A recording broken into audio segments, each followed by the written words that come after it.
We am Yeah, live. be good. Yes, we am live.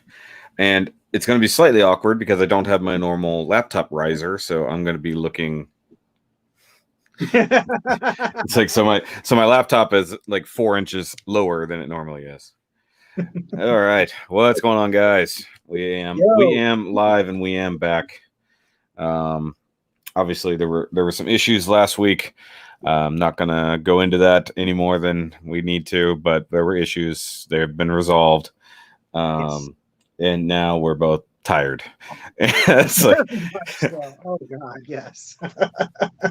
dude, the last 4 days have just been a fucking nightmare. Like, just ridiculous. So, guys, if you saw that I made the post, prayers for the Shoki family. My mom had to go in the hospital again. Hey, let's not knock that over. And she just got out today, kind of against medical advice. But she felt like she basically needed to go home to take care of my dad because he can't really be on his own, and we're doing everything we can, but we got to live our lives. My aunt was helping out and stuff like that. So she's not better. She's better than she was, but she's not good. But she could not leave my dad alone. So unfortunately, that's a not so great situation we're dealing with over there. So yay. It's like, yeah. Might need to turn your volume down just a hair. Oh, sorry. Yep. But other than that, like under my normal level of exhaustion. Yesterday was a long, hard, hot day, and stayed up very late as usual. So, and then Miss Shoki had another root canal yesterday. So I so what 3 weeks, not even 3 weeks ago, she had her 3 weeks ago she had her first root canal. Now she had a second root canal because the infection in her tooth was not going away. So it's just all the things. It's just like, I don't really need to call down any more things onto myself. But come on, it's like what more do I need right now? But on good news, I accomplished a thing that's sitting right here that I showed you very briefly before we had to turn the cameras on. The green thing. Mm-hmm. Okay, you weren't responding. I didn't know if you were hearing. Provided you can still hear me, because I'm. Yeah, you're fine on my end. Bad reception from you. Yeah, you're fine on my end. I'll just it's just trying you. to go like normal. There you go. It's like it's just you. I can hear you. It always is just me. Yeah, I can hear and see you fine. You're delayed on your end. Jesus. Okay, hold on. Ben said he took out the trash, went to the bathroom, cracked open a beer. He's ready for the stream now. I can't have a beer tonight because I have a physical in the morning. So I'm drinking a Pepsi Zero Sugar. And hopefully we'll get through the stream pretty quickly. We are going to be doing a fairly brief, or as brief as I can, recap of the previous episode. And then he's going to take over to do the current episode because I did all the notes for that one. He did all the notes for this one. And we're going to try to plow through it as quick as we can because for the love of God, I need some sleep. And I hope you're doing great. I'm doing okay at best. I appreciate that, Carlos Gonzalez. Duvey, thank you as well. But of course, keep the Rodimus family in your thoughts as well, because the Rodimus is presumably has to go back to work fairly soon, and along with the Pikamus, possibly having to go back to school soon, and that's just a nerve-wracking situation. Pikamus is going to be doing virtual learning for the first grading period or two. So the in-laws, basically online classes and stuff like that. I meant the first grading period. Is it 3 weeks, 6 weeks? I don't know what it is anymore. I don't even know myself off the top of my head. Some amount of time. This is awkward. Yeah. To look down. Hold on, let me find my thing. And Rodimus gets to go back to the school Friday. Gets to. That's a good way to put it. She gets to go back to school. No students or anything like that, but basically it's the start of getting everything set up. It's that's been going on over here for at least a week. You know, I've seen the parking lots full. I assumed it was all teachers and admins getting everything set up early. I don't know where my riser went. It's here somewhere. That's what happens when I clean my room. If you guys watch the vlog where I had to clean everything off. Yeah. So if you guys watched all the vlogs over on the secondary channel that have been going on lately, you know what's going on around here for the most part. It's almost caught up except for the last week. I had things come out on the channel. Unboxing for the Flame Toys Devastator. That was a last minute decision. And then I don't even know what all else came out this week. If I'm totally honest, I don't even remember. I think there was a 52 Toys thing and then something else. I know you've got stuff going on. Yep. On my end, last week I had a Star Winning Gundam and the Bumblebee version of Soundwave from the Bumblebee movie. And then this week, or however that's going to work. The upcoming week.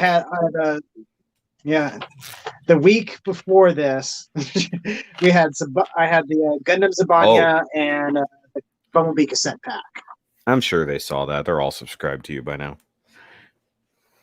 Not very many people saw the Bumblebee cassette pack, actually. Oh, sorry.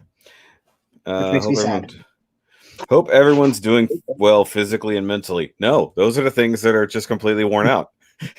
Brains and body, done. We're just, you know.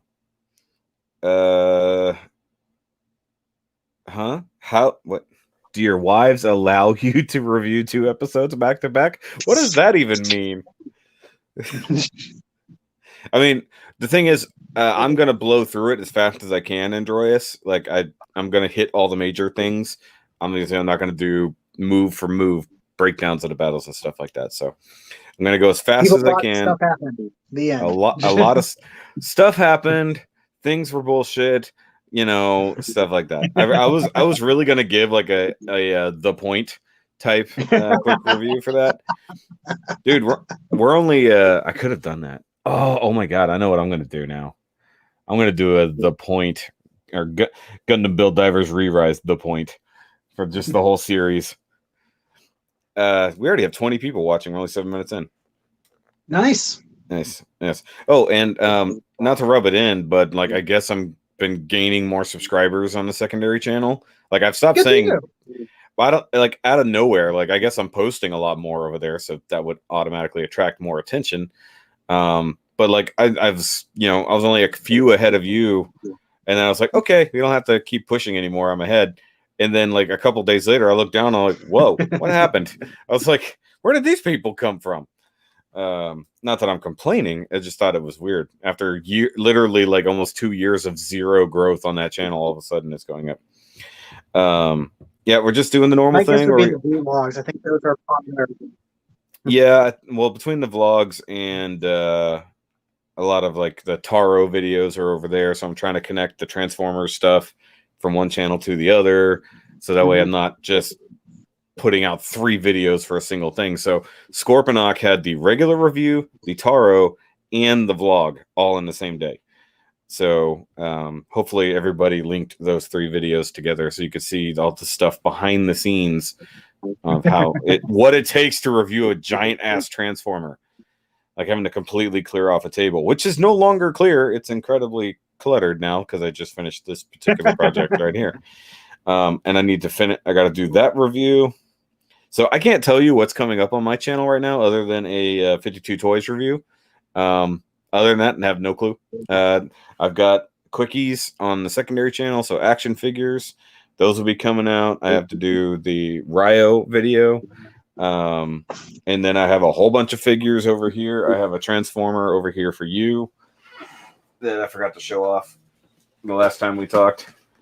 So, you know, you've got this guy coming your way eventually. Yep. Yeah, he was in your in the kitchen, wasn't he? Yeah. Oh, that's right. Yeah. I don't remember, man. And I'm currently a lot of stuff has gone down in the last dude, I just realized I filmed another in the kitchen video 2 days ago or 3 days ago, and I haven't edited. That's how crazy it's been. I forgot I have an in the kitchen video that I need to edit tomorrow. It's not even Monday yet, guys. So either way, now we got a lot of people here. We got William Endo, we got Hida Atarasi, who sent me a message on Facebook the other day, but never actually had a conversation, which was really weird. But that's okay. We got a Jerry, we got a How Tem Mao. Cool. Carlos. I think we have multiple Carloses. Arturo Androyas. Yes, we got two Carloses. Is it Carloses or Carlosi? I'm gonna go with Carloses. Got a Lindell and we got a Ben R. Okay, so we got several people. Guys, if you're watching or listening, say hi in the chat so we know who you are, because there's definitely not 20 people in the chat. We like to actually try to talk to you guys when we can. So as I'm rambling, you might need to monitor the chat, because I'm going to try to blow through this as fast as possible. Do my best as I can. Do as you stupid window. So they're trying to drag the window over so I can read it. Instead, it enlarged it. Nope, don't do it. Don't do it. There we go. The mob of Carloses. Hey, we got an Adam Knight as well. A mob of Carloses. Can call me Rexkey. I'm not going to do that, Carlos.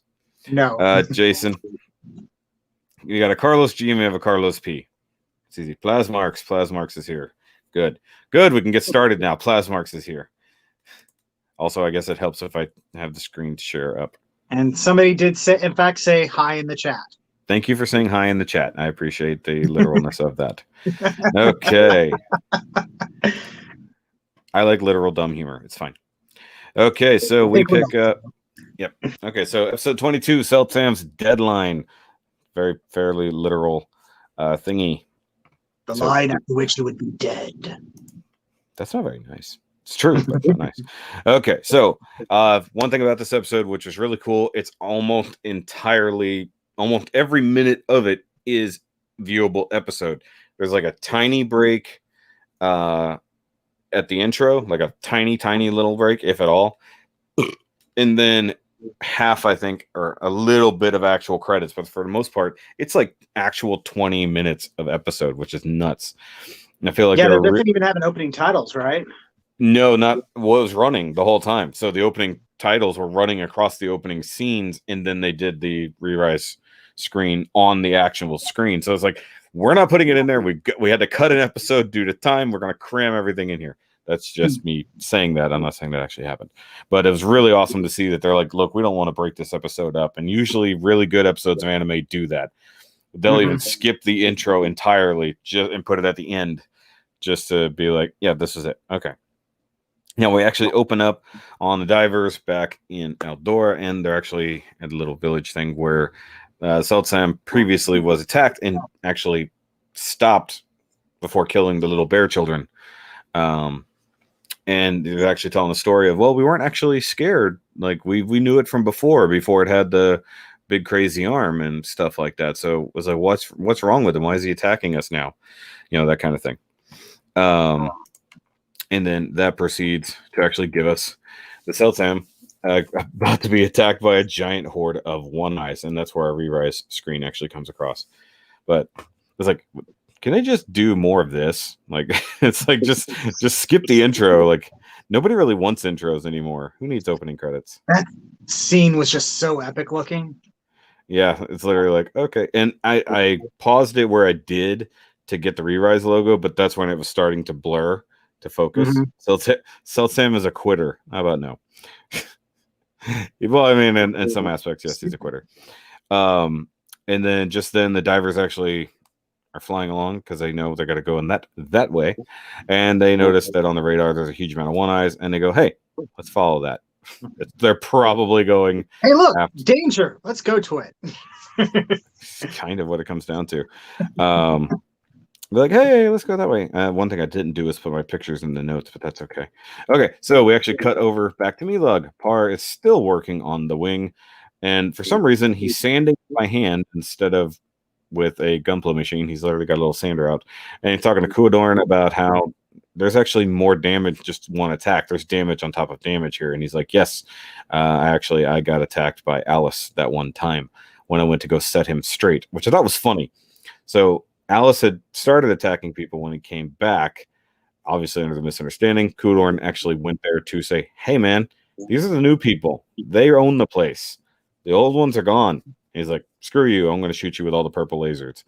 And, he shoots a really weird still image of Kudorn. In the next 2 episodes, they use a whole lot of recycled shots. A whole lot of them to just save on animation. And it is what it is. Alice did nothing wrong.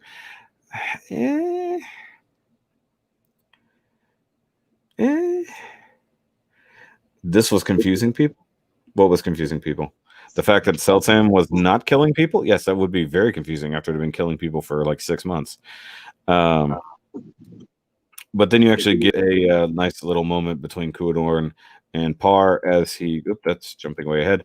As he compares himself to Kudorn, saying, look, I was like you before too. I loved to fly. I did all this stuff. And now I'm not capable of doing that. Yay. And just then the divers actually engage with the Seltsam, just like really just charging in to attack him as the One Eyes also appear. And so we get this nice overlay of Par having this conversation with Kudorn while the battle is happening over there, even talking about how being from this very rich and powerful family, he knows he's going to have a whole lot of responsibility. He's going to be the head of a company one day. He's almost referring to it like he is now, but that doesn't seem likely considering his older siblings. And also he referred to multiple older siblings. So there's still possibility that there is another one we haven't seen, aside from that family photo, but there doesn't seem to be another royal one, so to speak. Keep our eyes open for that for Bill Divers season 3 or whatever. Something, yeah. Search for more money. Yep. And this is where we actually get some missiles being I believe it was some missiles being fired at Hiruto and Mei, and then good old Cosme jumps in to prove that his new badass shield is actually new and very badass. Like, he takes a pretty big hit. The Aegis Knight actually, like, this is the first time we even see it do anything. It really does kick ass in this episode. It really does. Yep. We got a new person here. First time seeing a ReRISE discussion streaming for me is going to be exciting. Hello, Valorians. Yes, welcome. Welcome. Friendly reminder to never let your father install Microsoft Office 2019 on a Sunday night with your mobile Wi-Fi. That sucks. Either way. Sorry, it's like popped back over to look at the chat. Okay. Then we get a really weird conversation where Freddy's like, hey, if you were my king, I would totally be fine with serving you because you're a brave kid. So he now actually is now owned by Par. So that's just awkward. It's okay. He agreed to it. It's fine. Guys, that's how royalty works, right? It is. Technically, he swears fealty. So it is what it is. He can just be whatever Par needs him to be. So I don't know how that's going to work in the real world. Par, future king of Eldor, calling it now.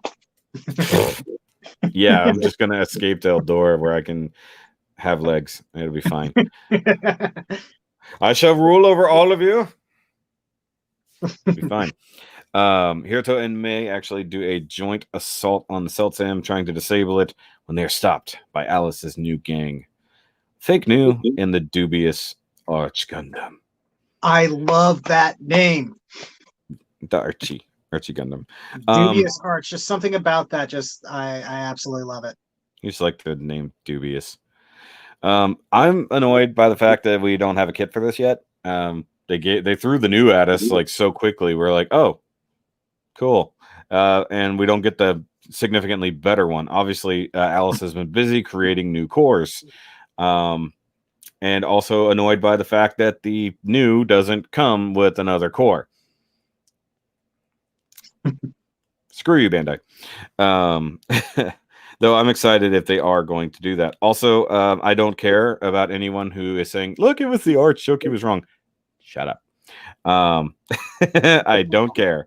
I was really imagining Alice like walking in like a hobby town or something like that, looking at the box for the Fake New, and it's like, wait, I need a core as for this, and yeah, and I think that's going to be a problem. But I mean, if they Bandai that, it'll be interesting. But But at that point, we go back to Milog once again. They're jumping back and forth, and Par finally, quote unquote, finishes the wing. It's like, I don't know how this last little bit of sanding is really making that big of a deal, but as we said before, if you need to build something, you just keep sanding it. As we discussed before, sanding is how it gets there. Fake news. Shorthand for building. Yeah. That's Bandai plan to make us buy more Alice Core Gundam. If they just sold us the core, I'd buy it. I don't want to have to buy Earth 3 over and over just to get more cores. It's pointless. Sell me another core. I'm not looking forward to buying multiple copies of it myself. Nope. Okay, so here's something we need to discuss. And it's something I wish I could have discussed with you on the day it happened. The bullshit that is this wing. Yes, very much so. I mean, it looks awesome, but none of the... It's not what was there. It's very inconsistent. It's a fucking lie is what it is. Okay, so we see what could easily be made of the parts from the Penelope. Yeah. That is not what the compressed version looks like. You don't even see the parts that could have been. Like maybe those two things go in, you know. No, screw you. They just said, okay, we don't have a folded animation for this, but we have the open one. Just do something quick. I already told you it looked odd. Like there was something weird about every time they showed that. So I think they really just faked it. Like, I think that the idea was they were supposed to, like we said before, it was either supposed to be 100% scratch built or kit bashed. And like, this is obviously somewhere in between, but we only see the end result that makes no sense. That wing does not make any sense. No. Yeah, it's magic sanding to buff Gunpla upgrade. Yes. Gotta make it better. Quick buff on it. That's like upgrading certain weapons in certain video games that the actual upgrade, they just kind of scrub it a little bit. And it's, God of War. God of War, whenever they increased the power on the axe, it just hit it with the hammer twice and then it was upgraded. Yeah, I was about to say there's somewhere it's like they take it to the crafting table and they go bam, bam, bam. Yeah, that would be funny, Valorant. Or Valorant, however you say your name. If Alice was watching Gunpla to get, or Gundam to get the ideas, I think he was just looking for powerful Gunpla. Like, okay, this looks good, new. I also think he has the things for funnels. So he went with the new that has funnels, and he went with the arch that has fangs. So I think that's high output cannon and fangs and pretty quick, obviously. And he decided, hey, that glowy red thing it can do, I should do that too. If you used magic sand to make the sandpaper, would it be more effective? maybe Kuadorn just assimilated the parts data and integrated into his body. Nope, that doesn't make any sense. No, what it is they had this as an actual final image. They did not have the compressed version, so they just rushed it. That's why it's always fuzzy, like compared to the other things. It's like, okay, where am I at now? Either way, bullshit wing. It annoys me. But I love the idea that he's like, do you think it'll work? And he's like, well, you built it to work, right? Yeah. Wasn't that how Gunpla works? Yeah. He's like, hopes and dreams. Exactly. It works. It's fine. I actually like that moment because he's like, well, that's what Masaki told me about Gunpla. You know, if you build it and believe that it can do the thing, it'll do the thing. I was like, well, yeah, pretty much how it goes. Like, yeah. In GBN, it's like this is technically a real world, but somehow the same rules apply. I mean, it's a wing that's made out of sand in the first place, so let's just do whatever. Well, it's like we've talked about how, like in Build Fighters and even in Build Divers, it's like, how are they programming in all this stuff for their kits that they're obviously just making up and doesn't necessarily connect to any actual Gundam franchise other than this one. They believe. Exactly. They just believe. It's all powered by imagination. There it is right there. Valorant just said that. Almost on cue. Good job. But hey, let's go into battle. Cool. But the only thing we don't get a nice launching sequence of our two dragons together. That sucks. But now we're back at the battle. And we actually get hold on, how did I write this? Let me see here. So you have a really crazy battle going on. You have Alice versus the Divers versus the One Eyes versus Seltsam, and the Divers versus Seltsam. It's just like, okay, everybody just shoot in every direction and hope something dies. But in the end, we're taking on the big one. The big one is ours. That's really what it's coming down to. And we actually get a direct exchange between May and Alice, where he's like, dude, look, you're not actually doing what you're supposed to do. You're not protecting the planet. Why are you doing this? This is not what the ancients programmed you to do. They left you, or they created you with their thoughts and feelings and all this stuff like that. You know, this, you're doing the wrong thing. It's like, I'm just protecting the planet. No, you're doing the wrong thing. I'm just protecting the planet. He's just broken recording basically over and over.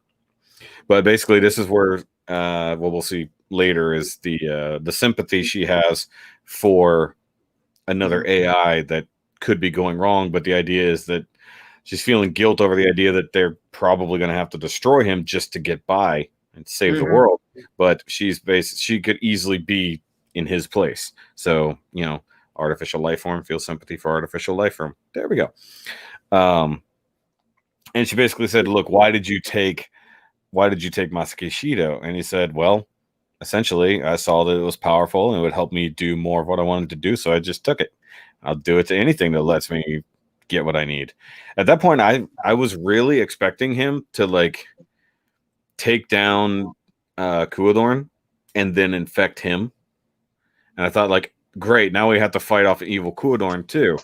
But, you know, obviously that didn't happen, but that's kind of where I was thinking. I was like, so I thought he's coming into battle. He hasn't fought in a while. He's got artificial parts. This isn't going to go right. That's not where it went. So it is what it is.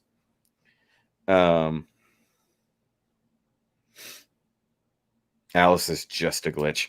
Alice is not just a glitch. He did have a glitch due to the final battle. We've discussed this. And then he comes back on millions of years later to find out the people who created him are gone, and there's new people on his planet. Like, but he won't even listen to Kuadorn, who's been awake the whole time, which is just weird. Don't listen to your alternate program, your fellow synthetic being. It's like, hey, dude, chill. Comrade at arms. It's like, how about I shoot you too? Yeah, basically comrade at arms. Good point. Then you have the Seltsam fighting the Arch Gundam, and then the new actually comes in and takes out his knee cannons, which kind of sucks. So everybody's basically trying to disable the Seltsam so it can be taken by one side or the other, because he's sort of on his own right now. And then Hiruto just jumps in the middle of that as well.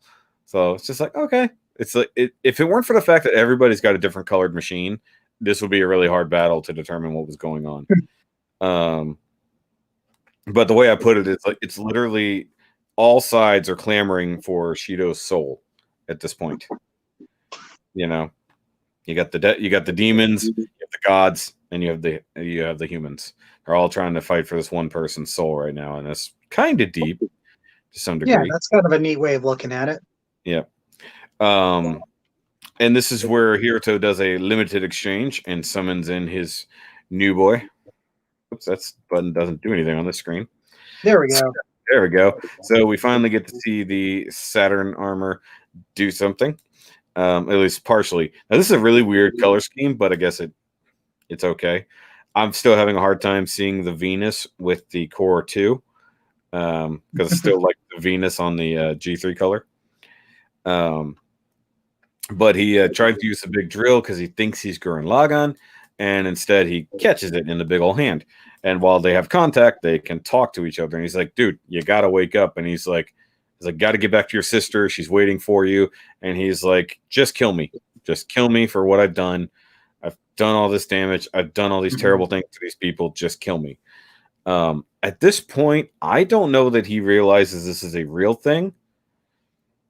Like, you know, Shido, I don't think he has the realization that all of this is real, but he still has the guilt over killing the people that he fought beside. I don't think he would feel this guilty if he didn't know it was all real. Well, given the conversation that happens next episode, where they explained everything was real, I don't think he knew. I think he had the suspicion, given what was happening to him. But if you never come out of that coma, and all this. You're basically living a nightmare in what you thought was a game for months on end, driving you crazy. Like it'd be kind of hard to rectify that, but the guilt would probably still be real, combined with the actual mental trauma of what was being done to him. Shido needs a redemption arc. I mean, it's going to happen. Let's just be honest. He's going to come back in the thing. Arch is part Alice core Gundam, but it works with any core, just like the head will have a problem. They'll have an adapter for that. Don't worry about it. Well, see, the thing is, if you haven't built an Alice core, when you swap the head, it's usually like a whole head swap anyway, so it doesn't matter. So yes, I'm just answering things in the thing. But either way, he tried to use the thing. It doesn't really work. And then Alice ends up kicking it into high gear to take over. And then like all the purple things sprout out of it, which I'm sure some people were super excited about.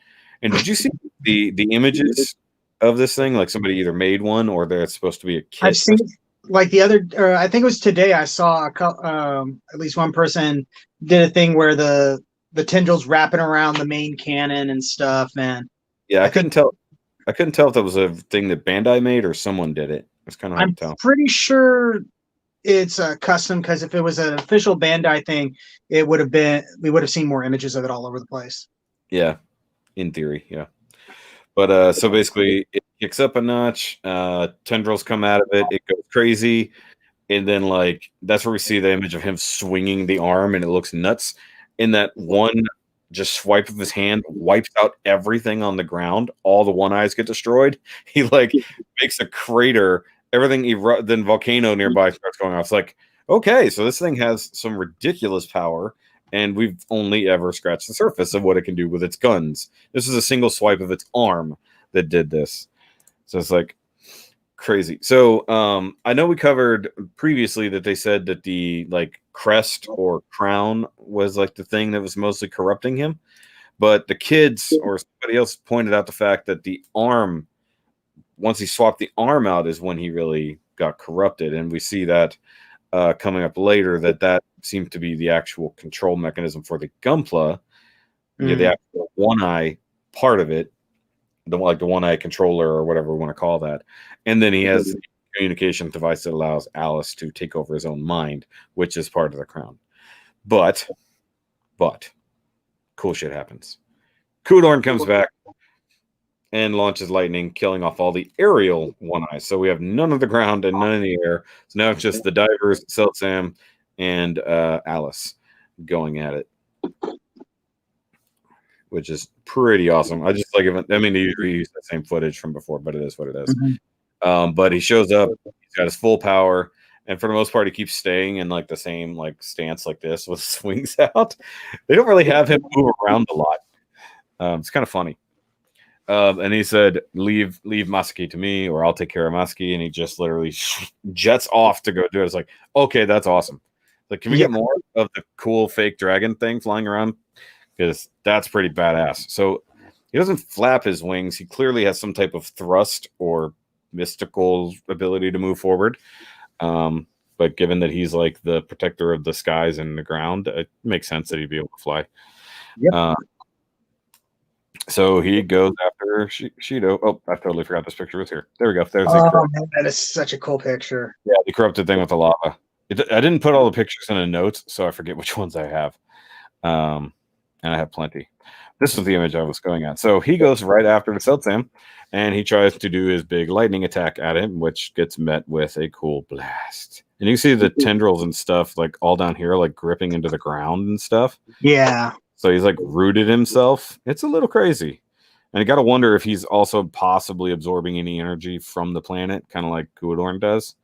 Considering that he's made, quote unquote, from stuff with Alice, who was like a protector of the planet or something like that, I could easily see like there being some sort of system of, okay, let's get some energy from the planet.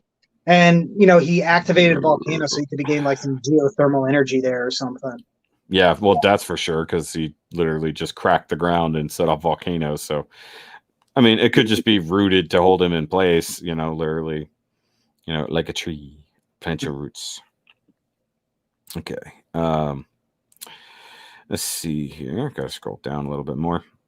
And then there's like a quick exchange between all the different battles and the divers and the different core Gundams and stuff like that. And the divers are starting to win.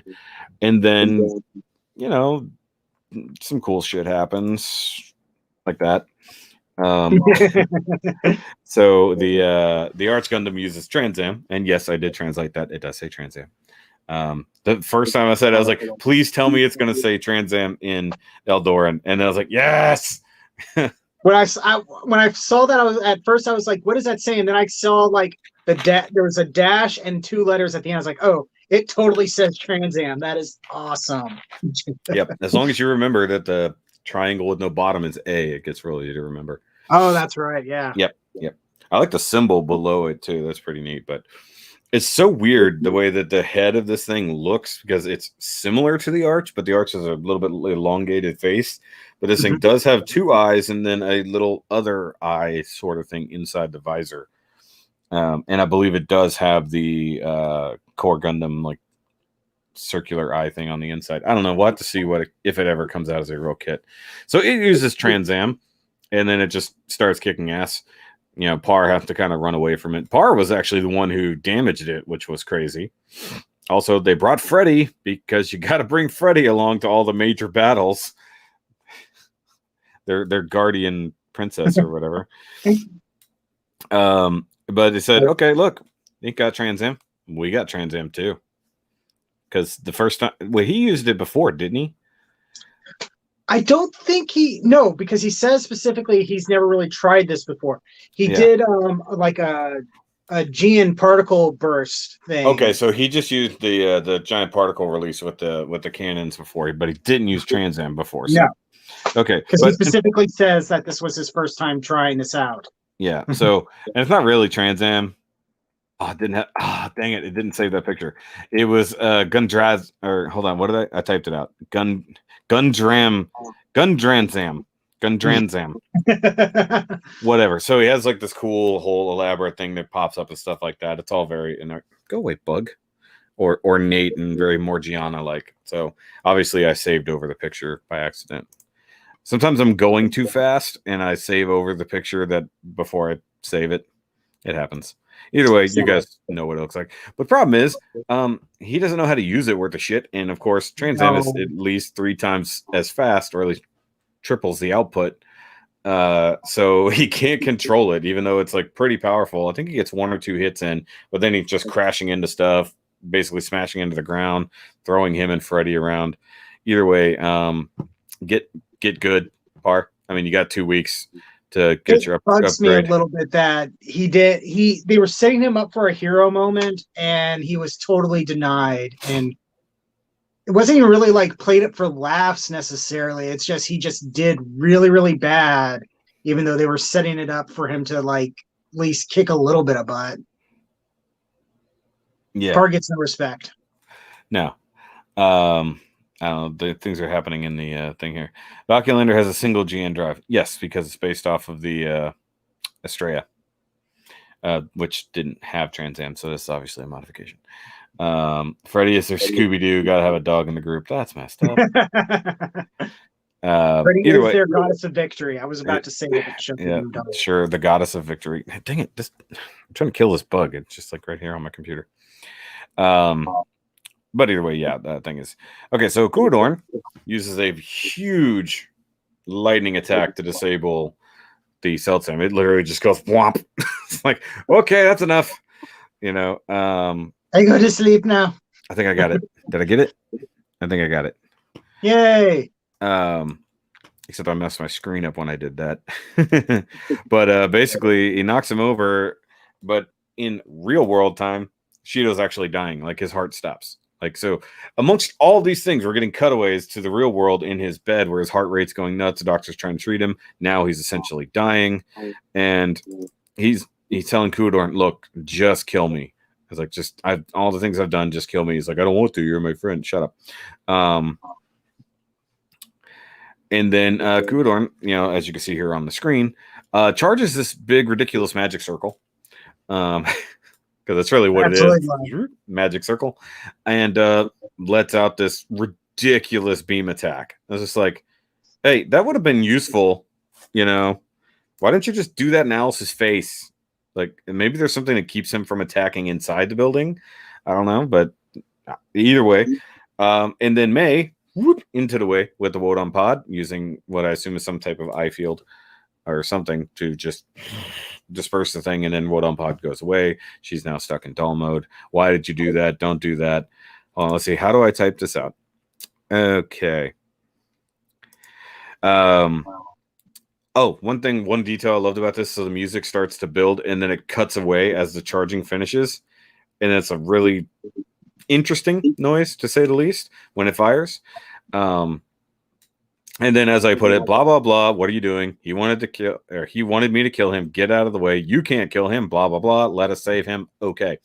That's basically how this really goes. It's a lot of talk no jutsu. So he's charging up another blast, and then Hiruto gets in anyway. He's like, look, you're going to have to kill me. I'm not going to let you kill him. And he's like, all right, cool, bro. And so he fires anyways. And then, then Hiruto gets wiped out. Or he shot slightly to the left and was actually shooting at Alice and his bros. Which that was a decent fake out. I'm not going to lie. Because it actually did enough damage, even though the new was using its funnel shield to whatever the hell that is. It actually did enough damage that it broke all those down. And he's like, okay, you handle Muskie. I'm going to go take care of Alice. And he's like, deal. And so he flies off to go fight all those things. He's like, okay, fighting 1 wasn't good enough. I'm going to go fight 3 now just to prove that I'm better than all of you. And so now final battle ensues. Everybody starts attacking Seltsam. And then this is where Kazumi finally gets his moment, and we actually get to see what the Aegis Knight is all about to some degree. And he has King mode. Okay. A crown flips up. I guess it's his cape flips around over to the shield, and now it becomes a giant beam sword, fan, scepter. I don't know. I feel like he's just basically copying Captain Zeon and the Champ, basically, to make this thing happen. It's pretty cool. There's like an angry face in it in this shot. You're right, there is. I don't know if that's on purpose, but that's definitely there. Also, if you notice his shoulder, like the green things on his shoulders are glowing. But it was pretty cool. He literally meets that ridiculous beam attack with this and actually stops it. You know, it's basically equal power. So the Aegis Knight is something to be reckoned with. But it's just funny. It just it's like, nope. It's like, because he didn't just want to be defense, so he went, okay, so how can I have a really powerful shield and be good at things? I'm gonna make the shield a giant beam weapon. It's all good. What's the difference between a beam saber and a beam shield? Well, they're both made out of energy. If I just hit something with the shield.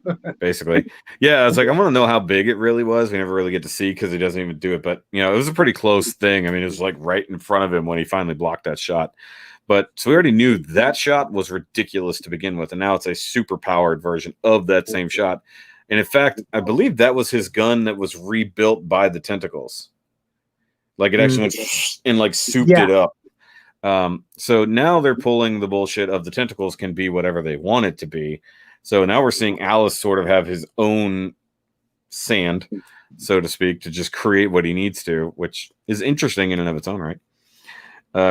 Rising of the Gundam Shield Hero. That's funny. Using the power of love. Yeah, if he had just swung a big heart emblem at him, it would have been funny. Look, gotta scroll down. Okay, there we go. And now the Saturn Armor comes in finally to do its thing, and he gets to truly play Gurren Lagann because it's 100% what he does. He even uses a Giga Drill Breaker, essentially. So Seltsam makes a drill bit out of the arm, and then it just and of course the first thing Eric texts me that morning, he's like, dude, they totally copied Gurren Lagann. It's like, I haven't watched it yet, you jerk. I was like, I mean, I knew they would, but I hadn't watched it yet. So he clearly like wrecks the arm and the tentacles right there with the drill, but then it flips around and he can use the grabby claws. So he reaches in, grabs the entire arm by the shoulder and just goes yoink and rips the entire One Eye section out. Why that didn't just turn into another machine on its own and fight back, who knows? But I guess that was part of the control. Separated, excessive forces applied. Basically.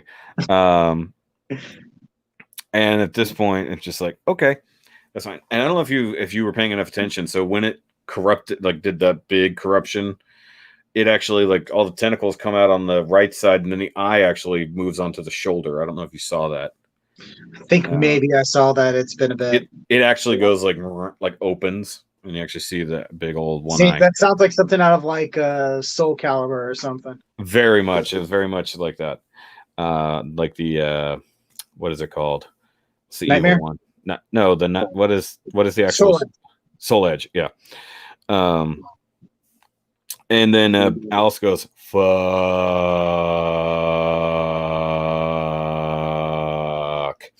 and leaves, wondering why he keeps losing. Why do I keep losing? I love that line. It's like, why do I keep losing? Well, he doesn't. Well, presumably up until now, he's basically won almost all of the battles, whether that was the old ones or the current ones. And we would have gotten away with it if it weren't for the wasn't for you kids. Yep. Basically, and their dog, and their talking dog. But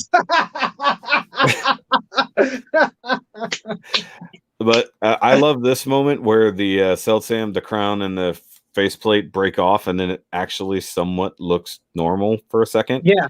And then it just fades away like it's turning into a ghost. And then Masaki falls out of it. I guess he's placed on the ground. And then they have a full-on Darth Vader moment where they take his helmet off so that he can die in peace. Help me take off this mask. Yes. I want to see you with my own eyes. And literally, he doesn't even have a chance to say anything before he just pops, and then he wakes, in the real world, he's dead. So at this point, we're like, fuck, he died. And then his heartbeat comes back. And then it's so good that, like, he even moves his hand. And I think he even says Nissan or something. I think doesn't he say something in that moment? He says something. I can't remember what it is. He opens his eyes for sure. Yeah. So basically, yay, we saved the day. Really didn't cost us anything. We won. Alice sucks. Yay, end of episode. I almost thought they were going to kill him off entirely. Real. Yeah. Because, like, this anime hasn't pulled a whole lot of punches. Yep. Hey, mine stays on quite nicely. Alice has no creativity. No, I think he's actually pretty creative. The only problem is he only thinks just sheer power is the only way to win. Power and numbers. When he gets over, it's like he doesn't understand the concept of applying feeling to things because he doesn't have those. He's missing the human element. Yeah, he doesn't have the human element. He's a computer. He only knows, I make bigger, I make more powerful, I win. I made bigger, I made more powerful, I didn't win. Shit, how much bigger and more powerful do I go? Now, what's going to be scary is if he really does, like, somehow pick up on it and he does get more powerful. But that's just where the talk no jutsu comes in. I just had this picture in my head. It's like, okay, Gunpla ain't cutting it. Let's see. Transformers. There we go.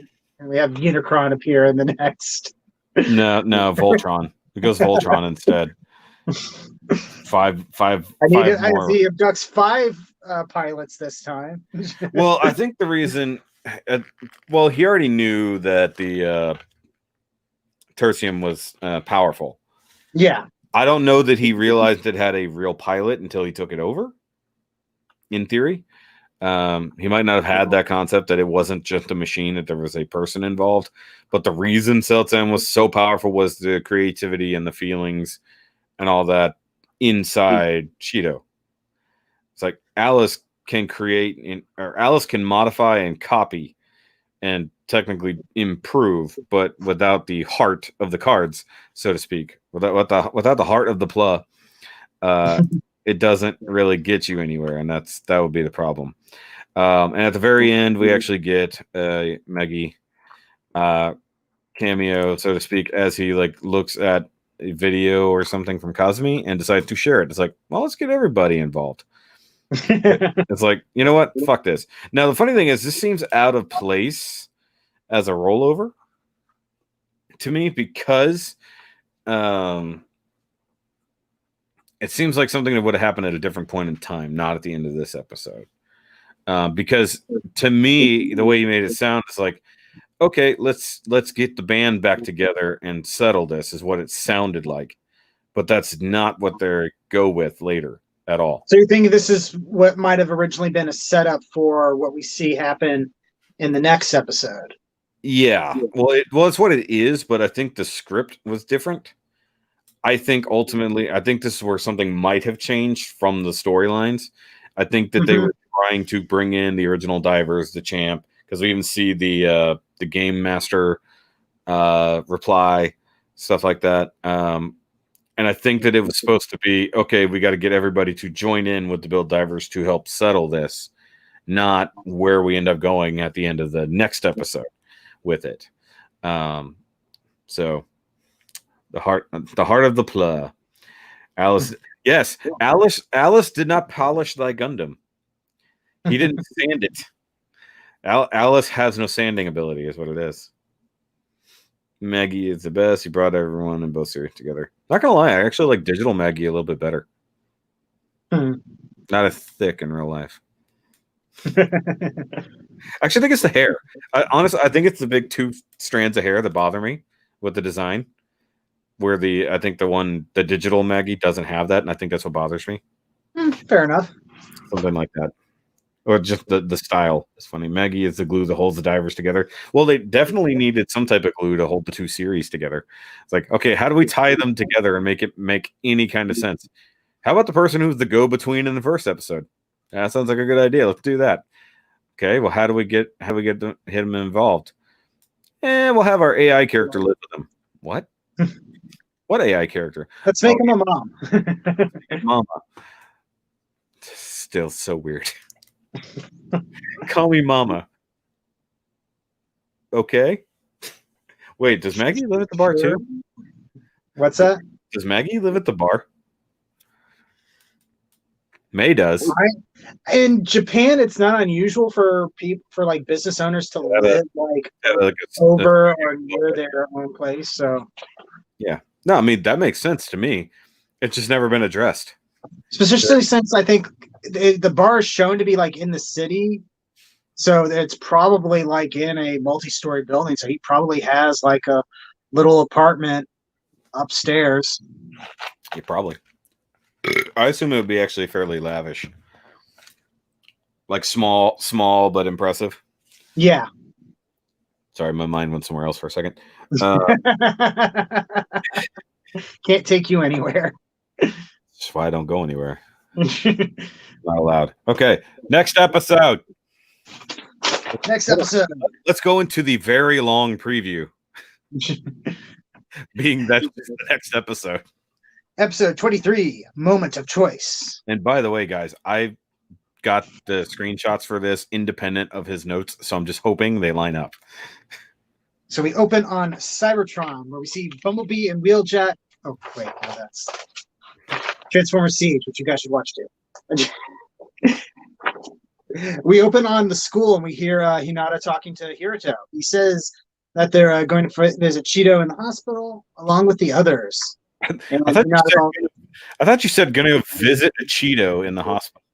I'm like, yes, what? a Cheeto specifically. That's what you said. I'm like, wait, who?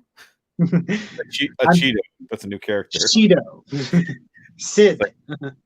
Cheeto. Okay, I'm gonna close my notes because I don't need those anymore. Okay, so Hinata is dressed in her archery garb with her hair pulled back. I think it's kind of a cute look on her. Hiruto talks about how he's glad that they were able to save them, and Hinata's, glad that they were able to come back. And their conversation is interrupted by the sounds of the girls from the archery team going by. And is that who they were, or are they just random girls? As they pass by, you can see that they're wearing the same outfit as her. Like you can see the same sort of big blue.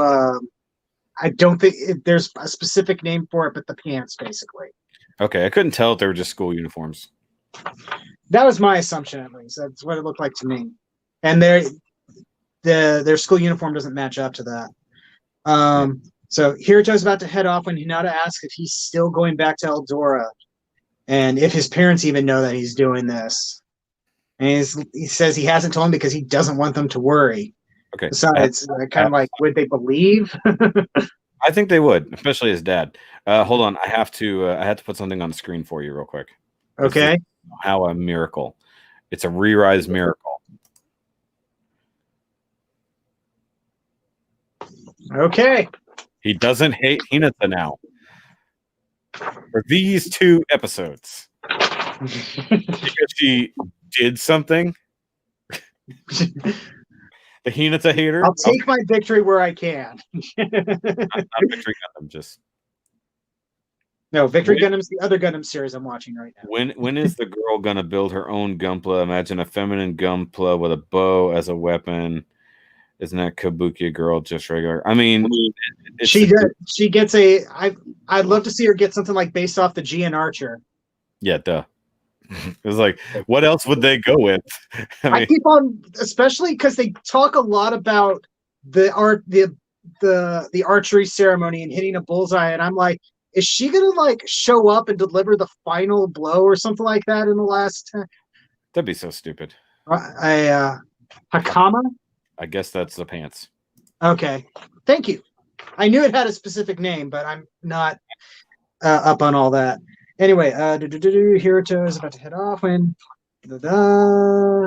he adds that this is something that only he can do, that only they can do, and that if he's able to see it through, he will truly be the the person Hinata once said he was. That's a cool shot. I love the lighting in this scene. Dude, we've talked about it nonstop this season. The imagery, especially in the wide shots, is ridiculous. Yeah. The stills are amazing. And something that always gets me with these things is, I mean, even if it's digital, these background plates, those are basically hand painted. Yeah. And this scene is on the screen for what? A second? Barely. Maybe 2? It's hard to get this shot without pausing. And so somebody spent hours on this background plate and it only shows up for like a split second. That's dedication to your art there. Because animators in Japan don't get paid spit. Yeah. It does look like she's trying to rip his heart out. So I got a glance. Kalima. Literally just punch him in the chest and rip his heart out. Now I'm giving you. Like she does the fist bump to a chest, which I'm like, is that a thing? Yeah. So she says, someone who does his best for others. And we see a little flashback of the different times he's done things like this. Yeah, very quick flashback of we know we saw these things. Yeah, it wasn't that long ago. We it's remember the internet. We can watch these episodes. And they part ways. Hinata's smiling, and then opening credits. Guitar and Hid's eyes. That too. For some reason, they're so they're talking about the Rising Gundam had a bow on its arm. So if they wanted to have, that would be good. That would be a good one as well. Yeah, I just like the pun of GN Archer. GN Archer would be best. Let's just be honest. Combine them. GN Archer is just a really cool suit. I mean, make it Rising Archer. You know, that sort of combine the two, and then give it an actual bow to make it a real archer, or have the backpack come across to be a big thing. Either way, we already know she's not sufficient at shooting either. Now I'm gonna have to get on Gundam Breaker and see what that looks like. Terrible, probably. In fact, I'm gonna have to and your phone's in front of you. No, I'm talking about the console version. I don't have the shining. Breaker. Gotcha. I don't have the rising parts on my in my account anymore. Sadly. That sucks. Yeah. I was gonna make a joke about rising parts, but never mind. We return to see we return and we see Shido on a bike, which is odd considering he should be in a hospital bed. Oh, I think I have that. I think I did that thing again where I. Never mind. Go ahead. Continue. We cut to the divers as they're all gathered just outside of Seaside Gundam Base. At least I think that's what they've been calling it. Yep. Bar has flowers and May is on Kazumi's shoulder. I'm still waiting for the kit with May in her green dress. Basic probably. I would not be surprised. They're talking about how they feel a bit nervous about going to meet up with Shido. Kazumi and it's like, they always thought he was kind of a scary guy. I mean, he did try to, kill them on multiple occasions. That's it. Hold on. Jerry had a good point. The Cathedral Gundam's wing turned into a bow. So that's weird because that's from another Build series. Yeah, that's from Build Fighters, one of the spinoff, right? It's a spinoff from Build Fighters. The Cathedral was the second Meijin's Gundam. Oh, okay. I almost picked up the kit for that one, but passed on it. It's the original version of the Denial. Oh, interesting. So the Denial came from the Cathedral. I didn't know that. Cosme asks if May's already met up with them, which she says yes, and get a brief flashback of May and Maggie explaining things to Shido and his sister. The sister is obviously upset by what she's hearing. Well, see, this is why I said that maybe he really didn't know it was real. He can have the assumptions, but also I don't know, because here's the other scary thought. Okay, so hold on. Mm-hmm. Here's the thing about Shido. He was essentially in a coma in the real world because diving and basically puts you in a ridiculous dream state. Indefinitely. He never slept in the 6 months or so that he was trapped in the Celtsan. So on Eldora, he was awake the entire time while being asleep technically the entire time in the real world. So realistically for him, it could have been it would have felt like a ridiculous dream.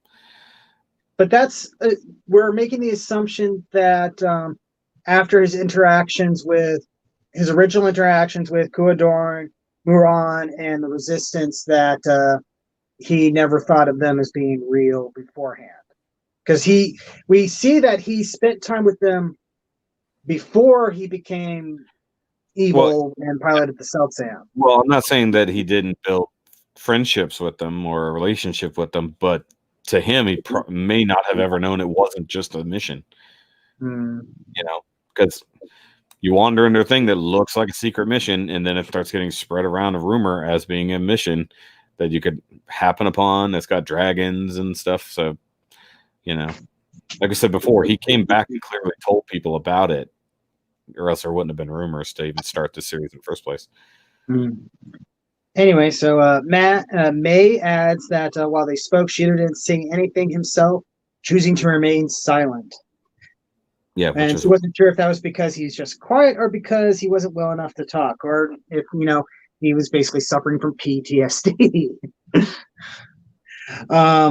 Back to the present, Hiruto says it's understandable that Shido needs time to recover, and that's when he pulls up on the bike, trying to look super cool. No, he's not trying. He's definitely looking succeeding. Well, I mean, I kind of want that helmet. Is he like the Charclone of this series? Is he a Charclone? Literally rolling up. He was wearing a mask all through the first half. Yeah, wearing a mask. He's our Charclone. It's like, and then he shows up, of course, with Zeon literal Char stuff on his head. Though to be fair, we did know he had that helmet beforehand. I know. We saw him. We saw flashbacks, plus it was in his hospital room. Well, I don't know about that, Androius, because to be killed in it would mean that you would be damaged out. He's never been damaged the whole time he was trapped in the Celtsan. So, like, to be killed and to be defeated would mean he would get to log out and go back and in the dive. So, killing him wouldn't necessarily mean killing him, as we actually see. Celtsan gets wiped out, and then he basically damages out and finally gets to go back. Plus, it's also been established that there's something weird going on with the idea of damaging out, because there's been several times that the Build Divers have said, "Yeah, we should have damaged out, and we didn't." That's that's the weird part about what happened to Shido, is that he's no longer even connected to GBN. Body's been disconnected. He has gone full Neo. So the thing is that he was likely connected through Alice's connection to GBN, not through the normal GBN servers and the incarnation system.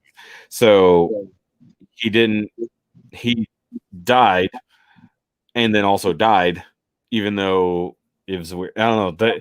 They've kind of broken that system when as soon as he got corrupted by Alice and got logged out of the GBN on the other side. So he became a wholly special case where his brain got to transform back to its body across, nothingness, a virtual system. It's crazy. Frankly, I mean, I think we talked about this before. We were figuring they were going to have to like get him in one of the pods or something like that, so that way he could, I thought they would have to have a helmet. Well, like in SAO, they had everybody still with their diver gear on. In whatever hospital they ran for years. I wonder if it is just an accepted fact in this world because they already met some before Eldorans. I don't know. We hopefully we eventually get the history of GBN and how it's connected. Anyway, so he walks up to them. They're all like, "What the hell?" And he says that he's there to apologize and thank them. Hiroto's confused, and then Shido grabs his head and starts to collapse. He has to pass out because, I don't know, he's been asleep for 6 months, like a bear, apparently. Yeah. His weird obsession with bears. What is that? There's no inclination. Other than the people he hangs out with in Eldora, there's no weird inclination into why he has random information about bears. He's like, I want to see like a bear guy version of the Tertium now or something. Yeah. Did you say he chars up? Yes, he chars up. Anyway, so we jump cut later to Shido, and Shido is drinking water, and May is lightly scolding him for saying that they were going to visit him today in the hospital where he should be. Okay, so how did he know where they were? Unless I'm getting to that actually because he says like you're supposed to visit people that you owe them something, and he said so he figured that they were going to meet up here before going to the hospital. Also, can we talk about the convenience that almost all of these people live in the same town? Like, except for the two foreigners being Cosme and Par, everyone else in this series is literally from this town. Well, I mean, technically speaking, May is from a little bit further away, but still the same country. So they're not quite that's like saying you and I are from the same town, even though. Well, I mean, but the coincidence that these people all ended up where they did, and they're all mostly from the same town, they all have this strange connection somehow through this guy. But yeah, the fact. Okay, so continue on how the hell he knew where they were because he made the assumption they'd be going to the seaside base. Yeah, because I guess he just figured that would be a place that they'd meet up, considering they've been doing all this stuff for GBN. Yeah. Still, why? Yeah, but only Hiroto uses that. Nobody else dives there. We never see where Cosme dives from. We assume Par does from his mega ship. But nobody else dives from that base except Hiroto. Clearly, because no one's ever in that fucking room with him. We've never seen where May dives from either. We don't even know how that works. Like, it's like assume they have a little dealie, like either their own helmet or a button they push that logs them in the same way. I mean, I've always assumed that she has like some sort of setup at the bar. Well, that was probably made specifically for her. I'm trying to remember if they showed that was Sarah when she first went back in. When she goes back in after getting the doll form, she steps on the little. She just steps on. Yeah, she just steps on the diver gear. Yeah. And she just is the Gunpla, so it's just adapted to. Oh, that's weird. Hopefully, they engineer chairs so they don't have to stand there forever. I mean, I get that they're just technically Gunpla, but they're moving Gunpla, so presumably they hopefully gave them chairs so it's not as creepy. Considering that both the kids for both Sarah and May are given stands because they literally can't stand up on their own. Tiny. Maybe L divers log in like Gunpla. Yeah, they do. That's what we just said. B-nuts. Oh, what's up, B-nuts? Haven't seen you in a long time. Anyway, so he thanks them again, including even thanking them for fixing Corridor's wing. And Kazumi acts as the voice of reason. I put an exclamation point next to this. He only just keeps growing up as the series goes on. And says it was reckless for him to come here, especially on his bike. And that's when he says, like, human muscles may atrophy when you don't use them, but not those of hibernating bears. I'm like, where did you get your medical license, dude? Yeah, like literally, that's what happens to people in comas unless they have somebody doing PT for them, which a lot of places do. They come in, they move your legs around so you keep your circulation up, things like that. Yeah, but even then, it's not. It's not a substitute for actually being able to move around. There's no way, like a day later, you would just hop out of bed after being bedridden for 6 months and hop on your motorcycle, which for some reason is still at the hospital. With a full tank of gas, because he and his sister they had individual bikes, but odds are that's her bike, and he just took it. Like he just hopped on it and left because she shows up in a car in a second. Yeah. So I bet he nabbed her bike to go find them instead of just. So here's the weird part. They would have had this conversation regardless, except he sought them out instead of them coming to him, which was inevitable anyways. Yeah, he says because he feels that and I wrote this down. It's like you're supposed to visit people when you owe them something. And so he feels he owes them, not the other way around. And that's why he risked his life and the life of people around him to hop on a motorcycle after being bedridden for several months. Yeah. Just weird. I mean, I get that's probably second nature to him too, because we've seen that he loves to ride. But we also, it can't be that far as he walks there, So this is presumably a fairly small-ish, or at least condensed town. It's all seaside-ish. So like school, home, Gundam base, it's all remotely close, even though they took motor vehicles to get here. And plus it's Japan. They have like some of the best public transportation in the world. Let's see. So he then asks if they're going to go back to Eldora, and they say they are, especially since the cannon will be ready to fire soon. And he's like, "No, you got time." That's where we get that nice info. Yeah. And they start to argue, but she's like, "You guys damaged the tower. You got tons time." Yeah. You have translation for that stuff, or is that the same from before? It's the exact same screen. So that still says charge. That still says damage or what? Damage up above or something, isn't it? Or no, that's charge. Yeah, that's I don't remember what all they say. That's say charge. That's is it command? No. CAMC. I forgot what all of them are, to be totally honest. But no, that's exactly the same as it was before. Okay, fair enough. Yeah. Anyway, so what I was gonna say is when we saw it explode before, it wasn't just because it was fired. They actually did do enough damage with their multiple attacks they threw at it, whether it was May's body or Par's attack, did hurt it or destabilized it enough that the actual firing of the weapon did damage it. Yeah, because they fired at least one or two shots down the barrel of the thing, didn't they? And May exploded the Wodan pod. That's right.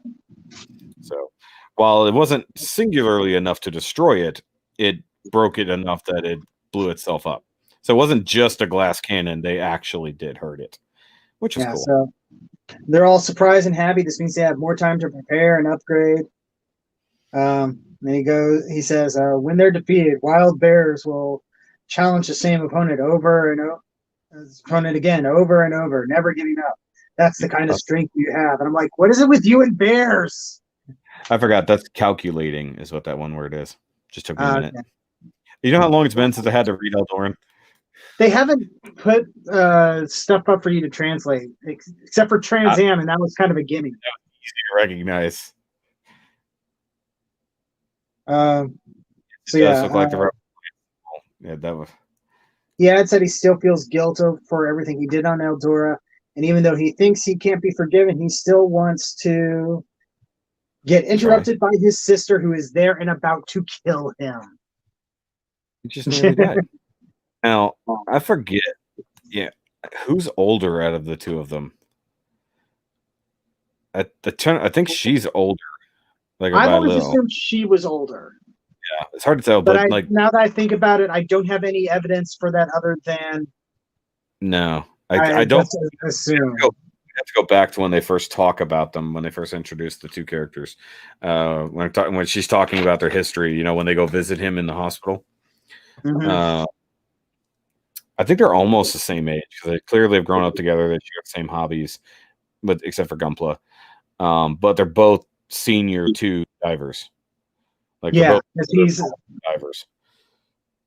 Yeah, because he's obviously out of high school. Yeah, he says that doesn't mean anything. I mean, literally it means something, but you know.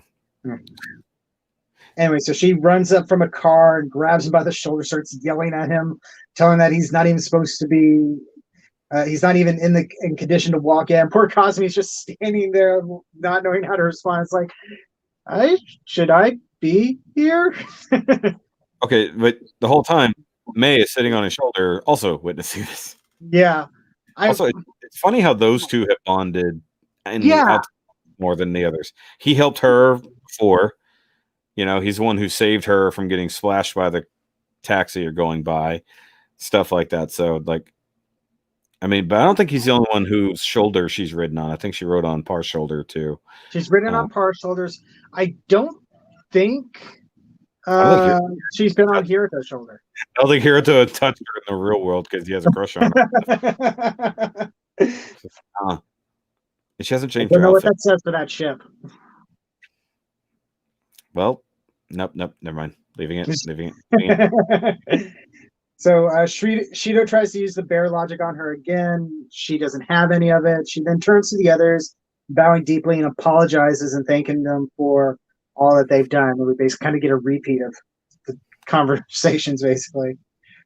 She then asks them that they don't involve him in this anymore, and she starts begging them for it, basically. Yeah, don't keep him out of this. Do what you got to do, but don't let him go back there. Yeah, and then they get on I have Shido's bike written down, but it could be hers. I'm pretty sure it's hers, which makes sense because she had her helmet. Mm-hmm. So his helmet, we know, I believe, was in the hospital room. Like she had all his stuff just sitting there, but I don't know. They kept cutting back and forth between his actual room and I guess the I want to say hospital room. Mm-hmm. So if I remember correctly, she had the tertium and the little bike, which we have not seen in action yet. So, but I guess because he has a green, I don't know, maybe I could have sworn he rode a red bike back in the day. So I think it's her bike. Yeah. So the two get on the bike. She's driving. Before they depart, Hiruto reminds Shido that he saved quite a few lives on Eldora. I have a note here about how I think it's interesting that when they drive off, you can't see their faces. Mm-hmm. And it reminds me of how, like in Tokusatsu, they often will use masks that obscure the face for the stunt drivers. But when it's when they need a close up, it's a crystal clear visor so you can see the actor's face. Yeah. Cut to Eldora, and we see the others are all gathered at Kurdoran's temple. Ron is there and seems to understand that Shido is feeling guilty. Kazumi mentions the idea of Shido coming back to help them. Par says he's thought about it too, but just sort of trails off. Hiruto says they'll just have to manage on their own. Changing subjects, Par asks how the evacuation's going, and Muran says that Stola and the others are working hard. Yep. So they haven't been completely forgotten from the story. No, so this actually looks like they're going to the temple that we started out at because they're climbing stairs. Oh, you're right. I didn't even think about that. So they're still trying to get people to the different temples that are left intact. So all the people before went to the South Temple that's like the jungle-y one. Right. But they couldn't get everybody there. So they're probably taking more people to the other temples. And obviously this is the technically I guess it's the northern one. And these look more like bear people than puppy people. There's at least one bear person. There's what seems to be a wolf person, and then of course there's our two morons. the idiots. They had to get them back. Wow. The best part of the episode is the ending. I don't know if that's an insult or not. I know what you meant, but it sounds like an insult. So Cosme says that it's a relief and asks how they're going to make it into space. Freddy's surprised that they aren't going to use Silver Tower again, and Par's like, "Well, they're gonna guard it this time." Yeah, they're gonna be guarding it either on the outside or when we get up there, so we can't use the Silver Tower. Even though, like, I think one episode ago they talked about we can just use the Silver Tower to get back up. Like, they changed their mind. They're like, yeah, we could just get up there via the Silver Tower, and now they're like, nope, never mind, we can't do that. Well, maybe now they've realized, like, oh shit, Alice has like can create an entire freaking army of these things. Yeah, B-Nuts, they did survive. They survived by not being very close to the explosion. But they are idiots. They're lovable idiots, but they're idiots. And we can't remember their names. One of them's Calico, and the other one is something else. I can't remember. I remember Calico because it's like that's not a cat. Dog. Yeah, it's a cat name. But yeah, they're discussing it. And basically, Kudorn's like, well, I could take at least one Gunpla up with me. I can fly. And they're like, that's not going to work. Cosme asks if there's like shuttles or transmission systems. Well, they're just like, no, one at a time ain't going to fly. Literally. The others, go ahead. Why is there no... basically, why is there no teleporter between the temples and the moon base? It's all the same, like, except for Kudorn, who flies there, and the ancients who had ships in an orbital elevator. Well, when Cosme asked about shuttles and transmissions, Kudorn says something about like the mysteries of the ancients being lost or something like that. Yeah, basically a lot of the stuff they had. Basically, he said, well, shit, it's been millions of years. There's probably nothing left. I was kind of hoping for like uncovering like an ancient shuttle somewhere. And then it would really, kind of cool. Yeah, it would totally be Stargate Atlantis. This is already Stargate Atlantis. We're gonna make it better by actually digging up. Call it a puddle jumper. No. Well, actually, that's just what the Neptate is, anyways. I think I called it. I think I called it last time we did this, and the Neptate is technically a Stargate Gundam. I think that's what it is. Anyways, moving on. So how are we going to get up there? I have an idea. Yeah, Kudorn says the others agree, and Cosme gives Kudorn a look and tells him to not go off on his own. Again, Cosme is growing. Kudorn says he won't the others, and that he owes the others for saving Shido's life. Hiruto mumbles something about if only I could use that armor. He never finished it. Yeah, Cosme's like, can it go into space? He's like, well, I think so, but I never finished it, and I haven't touched it in ages. So now we know that he never completed that Gundam or that armor set. So he never finished all 9. If he hadn't finished number 8, that means he definitely never got to a Pluto. So also, sadly, not finishing a custom project. # relatable. That's what new ones are for. So you don't have to think about the old ones. You just keep starting new projects. Let's see. He doesn't think he can handle on his own, but maybe if everybody helped, and they all happily agree. Cosme says he has a big dumb plan, but before he can go on, May's like, "I have another." Says, "Wait, I got a different plan." Yeah, I was like, "Okay, wait, what is his plan?" If Hiruto says this armor can do it, and then he says he needs help to build it, and they're like agree to help him. And spoilers for the rest of the episode, but I don't think Cosme ever gets to explain his dumb plan. No, he doesn't. He does not explain his dumb plan later on, but we don't know what it is. So I still think we're rushing through some of this idea because we also we don't abandon it, but like part of me was like, hey, remember when the old divers built a shuttle so that they could launch into space to get to a giant armed thing? My assumption is that they can't is either some sort of limitation with the system, with like GBN system, or they're like, we can't transport something that big into the temple. It's huge, but would it fit the same thing? Well, I was thinking, what if they all came in horror form? They all came in as diver looks, and Hiruto just carries them up there and goes, like Pokeballs, and then they erupt into their full-size armor. I hope they don't do that. I hope they have a much better plan than that. That would be hilarious. Like the Neptate having quantum gates, which seems to be the most logical explanation into how he has something that can fly into orbit by itself and bring everyone else along somehow. Does Gates of Babylon and opens up portals for them? No, it just opens one gate. That's a fate reference for everybody. I was thinking they should build a space shuttle. Maybe there isn't enough sand for it. There's a lot of sand, but I think the problem would be, how do they launch it? When the old divers did that for the Lotus Challenge, it's coming back again. Spoilers. They launched it off of a normal launch ramp, if I remember correctly. So the problem was it needed to be light enough because they had to carry all the Gunpla with them and get up. Mm-hmm. And that was the thing that surprised them, is that he built a shuttle that functioned and was so lightweight.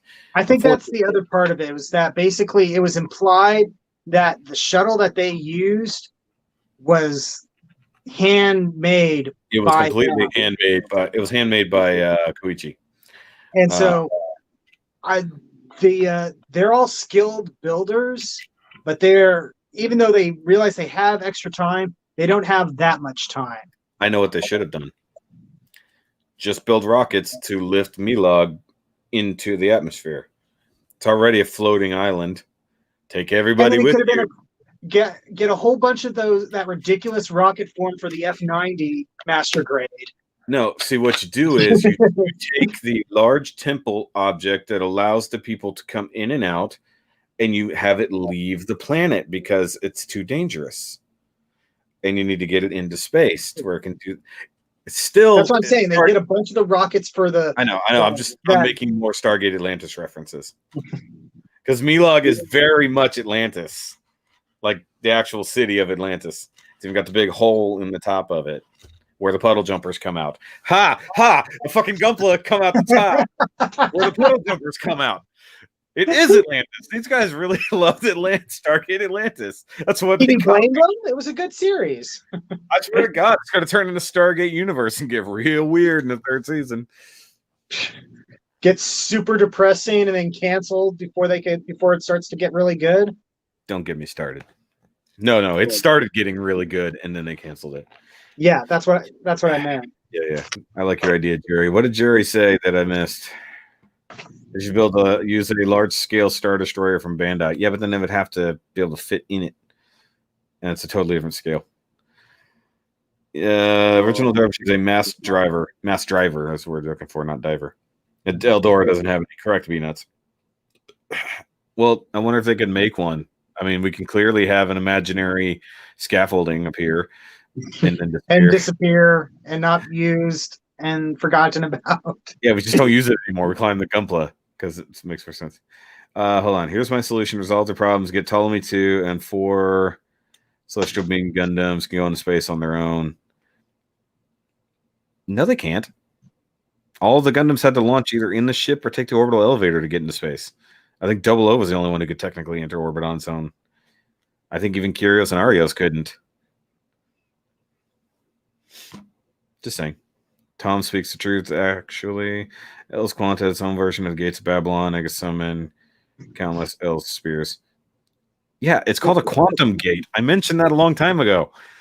Everybody's like, I translated it into a reference to. I know you did, but it's like, yeah, it's Gates of Babylon. Yeah, but it's also a Stargate, and it's also a quantum gate. Either way, it's the thing. Yeah, because at least with the Quanta, it could open the gate, go through it, and then the bits flew in through the same gate. I don't know how the fuck that works, but it doesn't need an exit gate. It's just opening a portal here through the stable entrance, and then just on the other end, it has its other out hole. So in theory, Hiruto could still do the same thing. I hope. So it's going to be Stargazer / Quanta combo, which I think we discussed. Anyway, so Cosby says he has a big dumb plan. May interrupts him and says she has her own plan. What if they don't kill Alice? Oh, how dare you! Yeah, and commercial break. The others are shocked she would even suggest this. Muron is straight up angry at her. Yeah, hold on. I skipped a picture because I wasn't thinking. We had a Freddy Power thing. It's a good idea. Either I just keep picking up cute Freddy pictures for you. And then there's the May saying maybe we don't kill Alice. What? Yeah, we don't kill our enemy, but he's the nemesis that lives in the moon. Yeah, you know, he's the one who killed all our people. He's the one who did this to Maski. How can you say we shouldn't kill him? And she's like, I understand, but the goal is to restore peace, not kill Alice. Yeah, we're supposed to. Like, that's kind of the same thing, but okay. The two goals can be mutually exclusive. He's just like, fuck it, kill the thing. Kill the pink thing. Easiest plan. Go up there, kill the guy that's killing us, then he doesn't kill us anymore. Just turn off and turn on Alice. Yeah, just turn it off and turn it on again. Restarted safe mode. You know, the problem is no one called IT. We talked about this. I mean, he tried. Like literally, Kudorn tried calling IT. He did get a hold of a foreign land, and someone did come to look at the problem. Unfortunately, it didn't go anywhere. Antivirus, yeah. Anyway, so she says that Alice was made to protect Eldora originally, that he protected the planet from invaders and then tended to its ravaged nature, that he watched over until he was reborn. And Corridorn agrees on this. It's like, if his mind was formed according to the wishes of the ancient Eldorans, the creators who made him, and she says it's kind of looking at her hands. Hold on, I have that picture, but I was typing. Oh, that's part of the thumbnail there. So she's pleading to the giant dragon person who could still kill them at any moment. Yeah. I wonder if he can fire his weapon inside his own temple. Or if he can't. He can fire his weapon out of the temple, technically, with his weather powers. He is Storm, after all. But yeah, this idea of the whole looking at her hands and stuff. When she's talking about the ancient Eldorans, Yeah. Which we've already gotten a hint that Divers and ancient Eldorans connected. Same thing. Coincidence? McAfee Gundam is 3 days out of license. Please read. So that's what happens when your antivirus software expires and your system suddenly starts crashing. Yep. Ancient use McAfee. Of course they do. That's what happened. They didn't sign up for Norton. That's why you don't turn your computer off when Windows is updating. Oh God, yeah. he just needs a good defrag. Just defrag the system. It's fine. At least he's not getting worse. Like, imagine if this was like, what is that movie? Is it Travelers? Is that the name of the movie? With oh God, Chris Pratt and what's her face? They're traveling through space, big cruise ship. They wake up, they're the only people awake. You know what I'm talking about?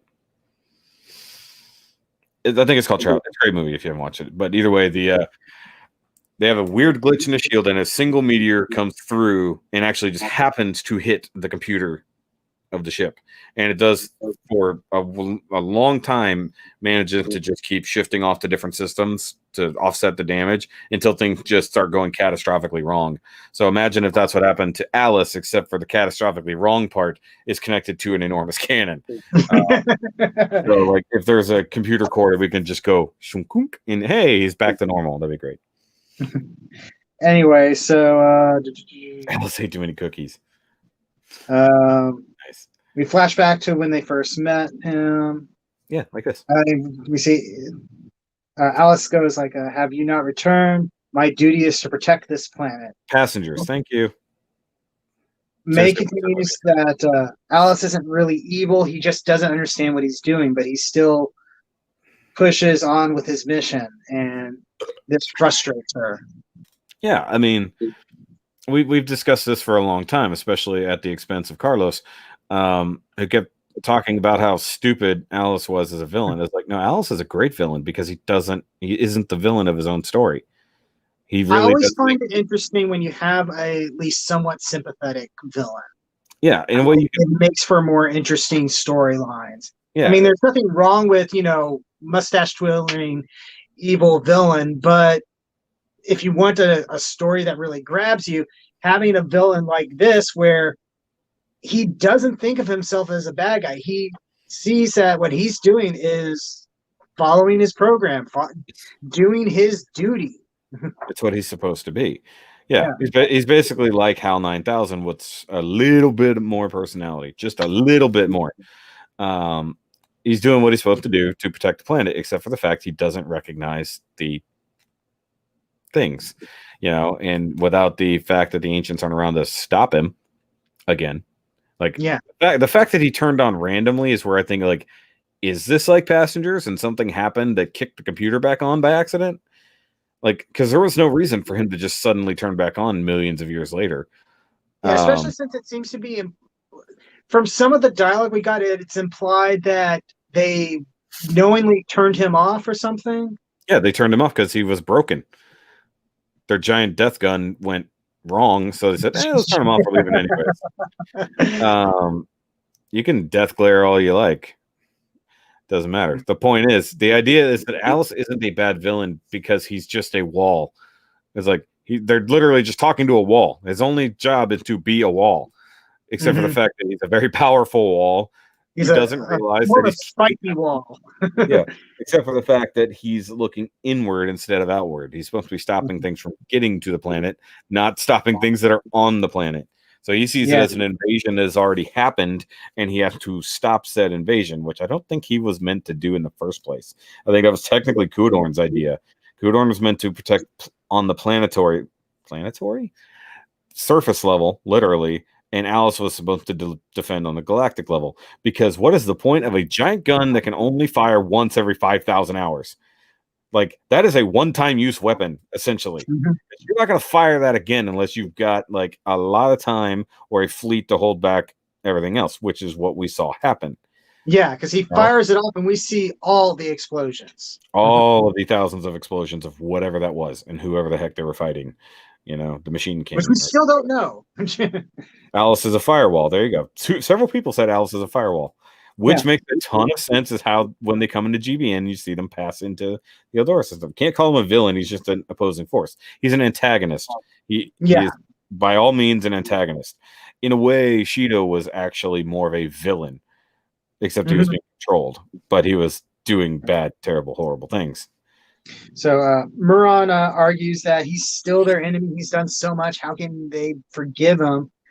And it's like, you want to get rid of him because you can't forgive or understand him. Then aren't we the same as what Alice has become? Yes, that's a fairly good point. Thank you. Actually, B-Nuts, I wanted to address this real quick. It's pretty OP to control 3 gunpla at once and their funnels. No. He controls thousands at once. Except he can just send out a blanket, attack this target, but not have to focus a single controlled object. So when it goes purple or red in the eye, that's when he's directly controlling it. And most of the time, I think it only showed him directly controlling the Earth 3. Or trying to control the Celtsam. So he's really only controlling one gunpla at a time, and he's just blanket ordering the rest. And then he can hop from one to the other. He's in a lot of ways, he's like Ultron. Where he can just hop from one to the other, but he has endless amounts of drones that he can command. So, villain, hold on, Carlos. Hold on. This villain doesn't interest me. I want him dead and defeated. It's disgusting writing. I hate it. And glad ReRISE is ending. Hold on. The series has been a complete waste. So now he's just lashing out. Okay. Let's see. May turns to them and asks, if a system created to protect Eldora has mistakenly gone berserk, Could we reset everything? No. Could we let it be reborn? Could we let him re-rise? Alice Pro StarCraft player confirmed. Yeah, I mean, all he's doing is highlighting all of them and going, there, kill that. That's really all he's doing. You see that on his screen. It's literally like, here's all my units. And he goes, whoop, you know, and, you know, he macros. If he's smart, he's macroing to all the function keys or all of the keys. It's like 1, 2, 3, 4, 5, go here, right click, you know, take care of it. You know, that's literally what he's doing. And then when that's how I play StarCraft. It's why I'm probably not a pro. Yeah. Oh, my computer went wonky. So yeah, I mean that's all he's doing, and then when he wants to jump in and directly command something tactically, he does, and he wants to get in their face and mock them directly. You know, he can do that. So yeah, no, I mean he's really only controlling specifically one at once. Mm-hmm. The other ones he just goes, "Hey guys, converge here." You know, that kind of things. So the others are still shocked at what she's saying. Moran clenches his fist. Kurdarn actually speaks up, saying that perhaps if people like the divers were there when Alice woke up, maybe none of this would happen. True. That is 100% true. Because if they were there, they would have been like, no, and turn them off again. They would have just been, there would have been like somebody, there would have been like, you know, Jimmy would have been like sitting there on the moon base. His only job is to literally go every couple 100 years, go off. Like he just tried to boot up and he goes, no.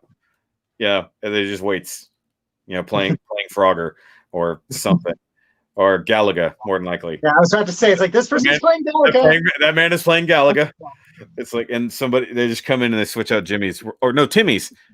We're gonna need another Timmy. Because every time he pushes the button, Alice kills him. Atlas. Alice is playing Halo Wars. Yep, same thing. He is really just playing an RTS in his mind.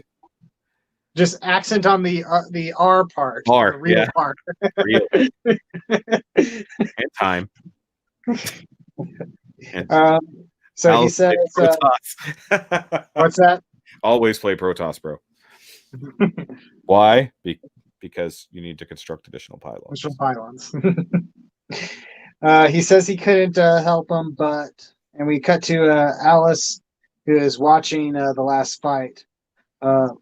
He says the bond between we see Hiruto say the bond between you two shouldn't break like this, and Alice echoes back the words "a bond," and we see his eyes kind of flashing with data, which I don't know if we've seen that necessarily before. Not like that. Do you have? Please tell me you have a screenshot of that. I don't have a screenshot of his eyes because other than looking like glitching data scrolling across, there's nothing important going on.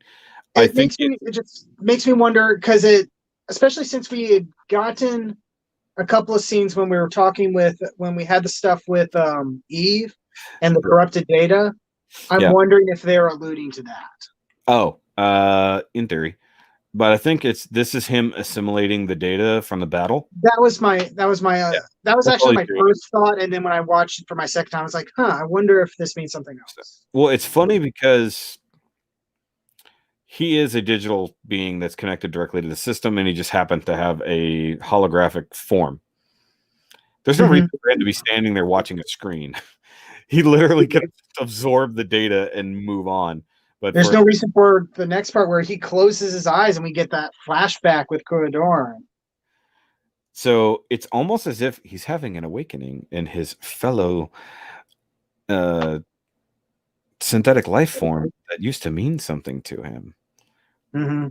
Like, see, I got to think that he took Kurdarn as a threat because he was telling him to not do his job. And then he did technically stand direct. Well, he was probably already standing against him on a ground level, but then very quickly flew up there and said, "Hey, dude, you got to stop. These people are the new owners of the planet. Chill." It's like, no. Yeah. And he's like, no, I'm protecting the planet. They're not part of the planet. Yeah, exactly. It's like, but the fact that he can't look at his clock and go, you know, how much time has passed. So obviously the actual computer clock must have been turned off. He thinks it was 2 days ago. You know, it's like, my people are gone. These other people are here. I have to destroy them because I need to protect the planet. It could be that even if he does have like some sort of internal clock, if he's not programmed with the idea that maybe new life evolved on this planet because it's been millennia. Yeah, literally.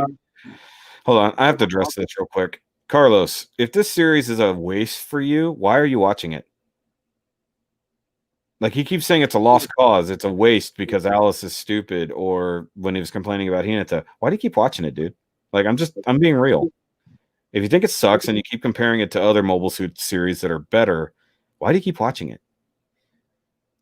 I'm just being honest. I'm sure other people are probably wondering the same thing. It's like, if you don't like it, why are you watching it?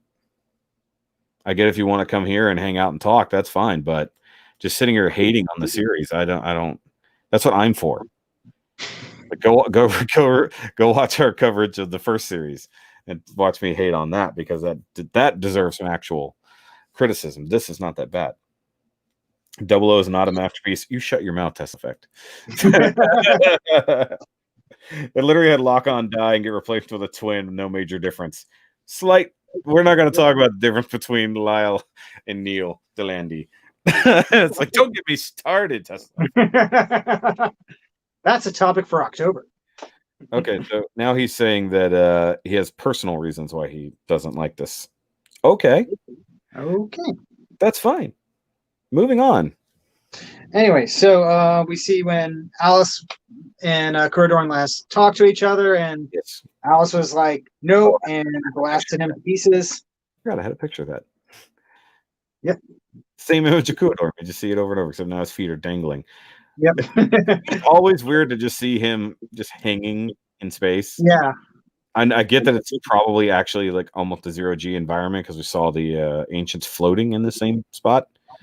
But it's just weird. It's like, hey, this guy's a giant dragon who's just standing there floating. No pun intended. I'm also wondering like how he got in there, because that tiny door.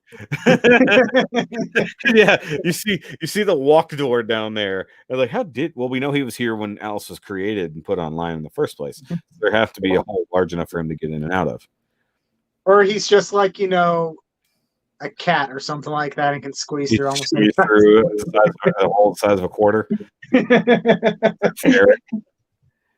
Anyway, so back in the present, so Alice simply says that it's his duty to protect the planet.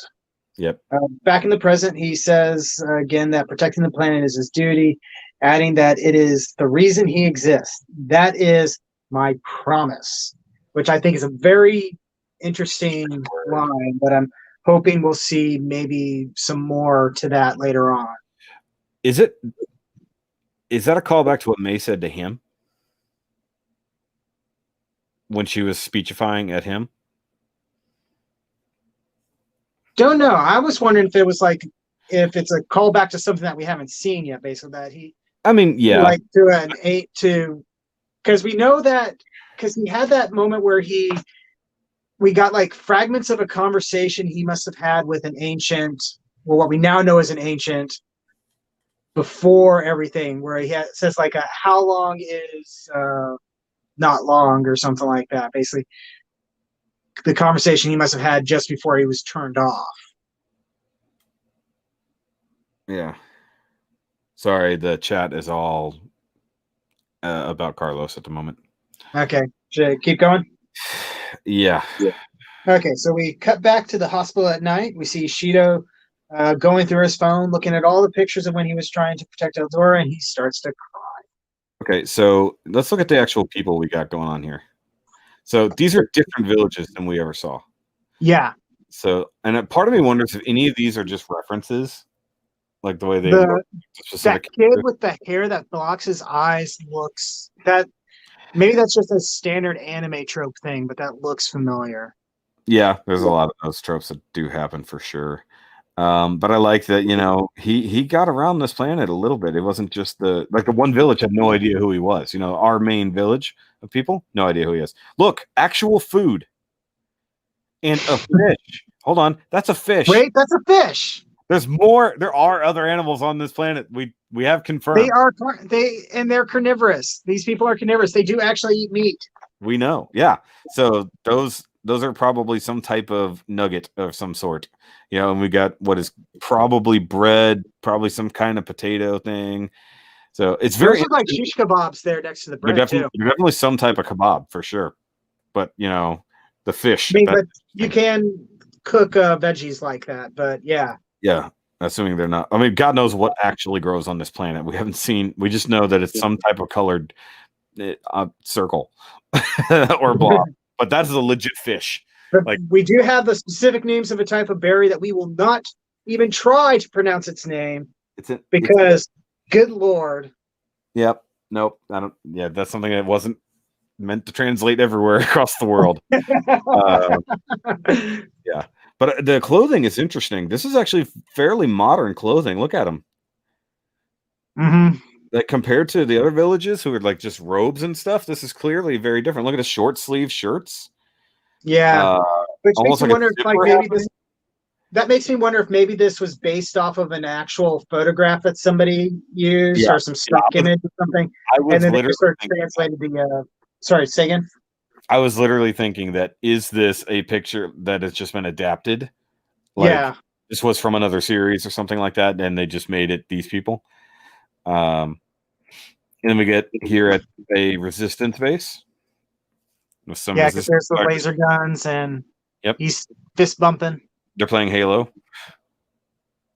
Everything about the ancient structures and stuff like that, the bases and the weapons they have, it's all very Halo. Vegan fish. Vegan fish. Yeah, I can't say that word out loud, Jerry. We know what the berries are called. We're not going to actually say their name. Exactly. Yeah, B-Nuts. I don't know if they can private message on YouTube anymore. I don't think they have that ability. No, I understand what it is, but I'm not going to attempt to say that, Andreas. Yeah, it's too close to something. There's no good pronunciation. No berries sounds way worse. That's not better, Jerry. It's funnier. No. Oh, there's Ron and a teddy bear person. Yeah, and if you notice, this is roundabout Mount Milag. This is the same mountain range where Milag they go up. Probably the same image in the background, but the fact that he's like hanging out and like really getting along with these people. Actually, if you look over behind the teddy bear guy, that is the looks like crates, possibly the floaty thingy. Yeah, the not hot air balloon. But technically, it is. You know what I mean? It's not really a balloon. It's what the heck do you call a thing that floats via lamp? It's not exactly a balloon. I don't know if there's a good name for that. It's all. It almost has like a rigid form. Does that make it a Zeppelin? I don't know. Does the Zeppelin have to be filled with a specific lighter than air gas? Wish we had gotten Masaki's side of the story. We are right now. It's like we don't need to see everything he did. We're seeing that. Nokia engage berries. There we go. They're engaged. That's a word I can say. Engage. Lampoon. Lampoon. It's a lampoon. That's also not what that is. Lampoon's a real word. Either way, I love this image. Yeah. Him with Kuadorn.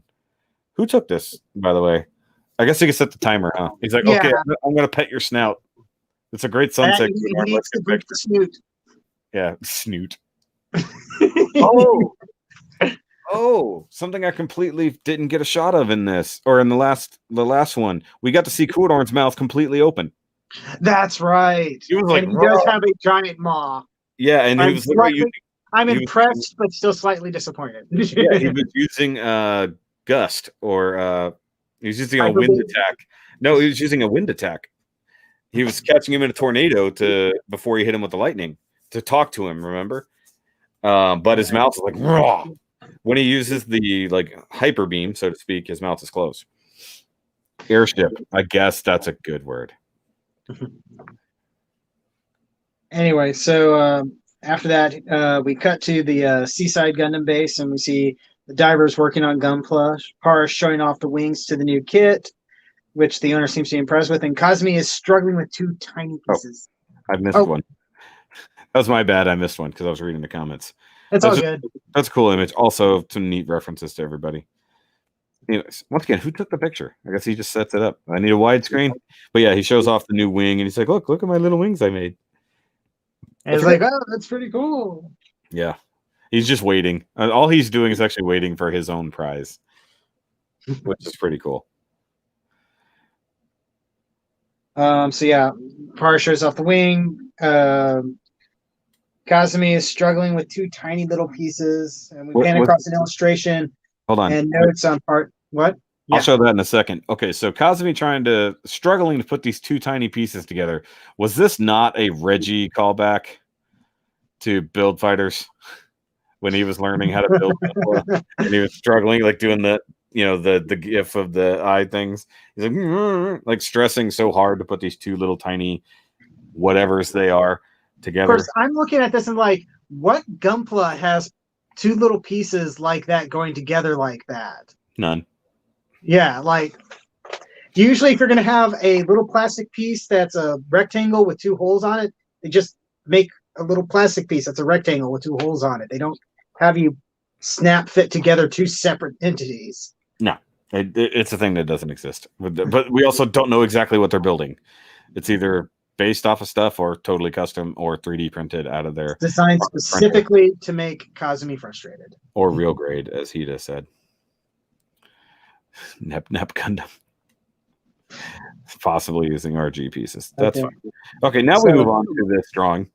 Yeah, so we pan across pictures of Par's ideas and his notes, which are written in English and in cursive. Yeah. Rather nice handwriting, almost as if it's a font instead of actual handwriting. Yes, and it is the Morgiana EX Valkylander. I didn't scroll enough. I wanted to get enough of the stuff in the shot. You get the EX, which is drawn interesting, the way he has it written. Gunhorn, new Legend Wing, Kuadorn's Wing, Trans Am, ? And then we got Twin something Blade. I don't know what it actually says there. It's kind of out of there. But then you have down here a very important thing. In stores now. Get your own Morgi guy. ? Build. They're like teasing us. They're like, are we really going to do it? I would buy the hell out of that. But what's interesting about it is it's actually set up to be the Rex Buster. Because it's got the big hole in the chest. So it's actually more like that. So I hope we do actually see that because it'll be cool. Oh, I forgot I could do that. I could scroll and move to the next picture. But below that, under the core 2 is actually the Dragon mode, the EX Gun Dragon Kuadorn form. Which, I mean, yeah, except for the fact it's white. Think you missed the point there, buddy. Yeah, what were the odds? Like, we talked about this before. What are the odds that without ever seeing Kuadorn before, he creates something that's already very similar, with the Morgiana or with this? It just happened. A dragon.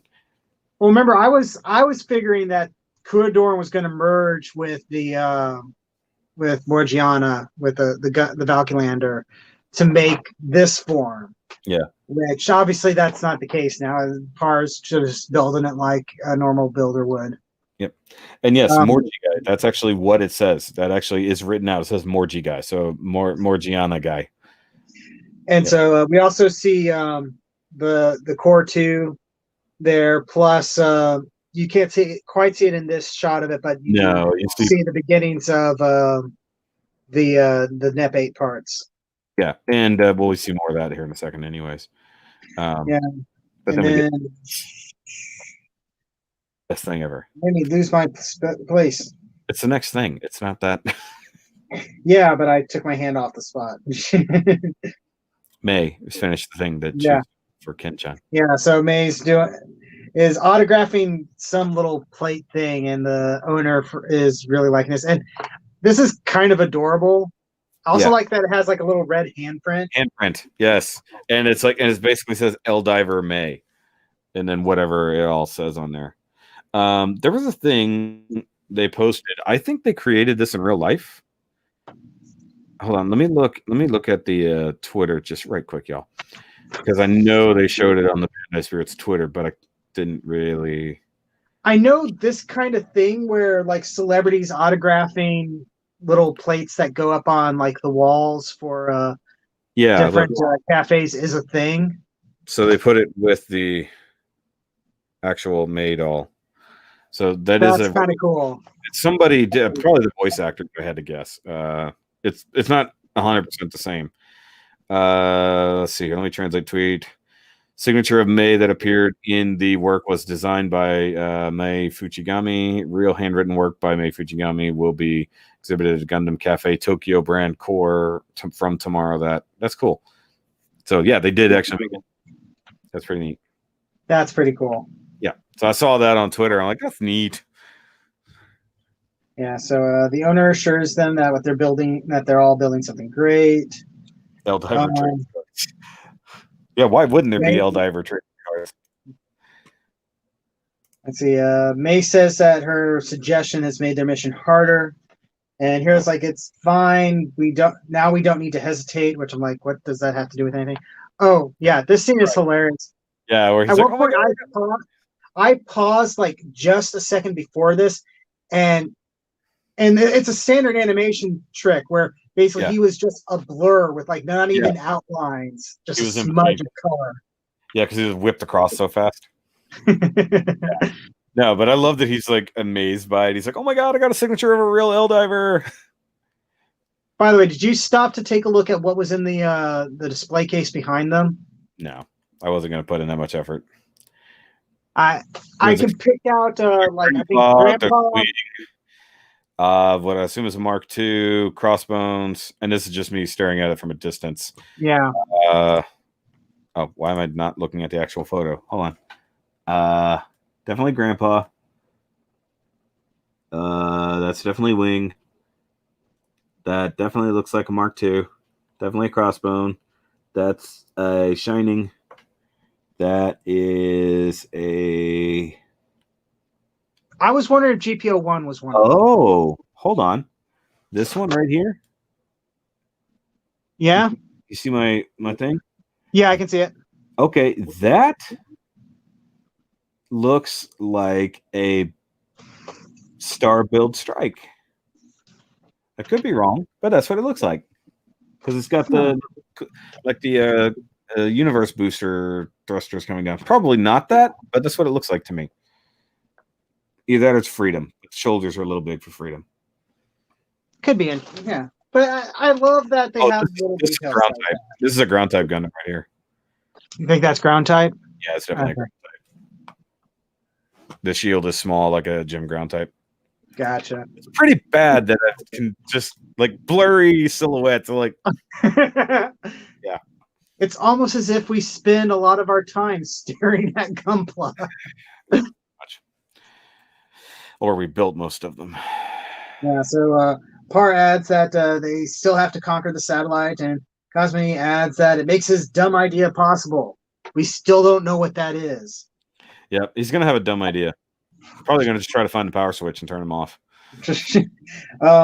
That's when they hear a message from Captain Zeon that provides encouragement too, even though it's just Cosme playing a video at max volume like a dick. Is he watching a video, or did he contact Captain Zeon? Because it was a very conveniently timed response to what Cosme says. I think he was just watching a video, because this looks like an end card. He's got the two 100%. But at the beginning, it was like a close-up of his face. I think it was basically a sign-off from one of his videos. Yeah. And Cosme was just watching while he was building or something. Oh, how about this? He's literally pointing at an episode 23 right there. That's interesting. that's okay. Fun. What episode are we on? 23? Huh. That's cute. Yep. How about that? If it's because a cash grab series sells kits, I mean, it's a series 4. Every series does it. Okay, yeah. Either way, they're still talking about the other things. Okay, so Kirito looks down and seems troubled. He says that they're almost ready, but he feels uneasy about this. Parr adds that it'll be harder than any mission they've had, but rehearsal against CPU opponents just wouldn't help.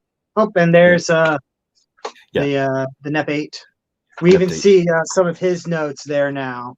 Yeah, I really wish I could read that. But if you notice down here in the corner, you got the N8. I'm assuming that says Neptune Gundam or Neptune Armor. I just want to know what he crossed out here and what's going on over here. It's like the fact that that's crossed out is, to me, feels more interesting than any of this other stuff that isn't. Because that seems like this is an idea he had, and he was like, no, this is dumb. Yeah.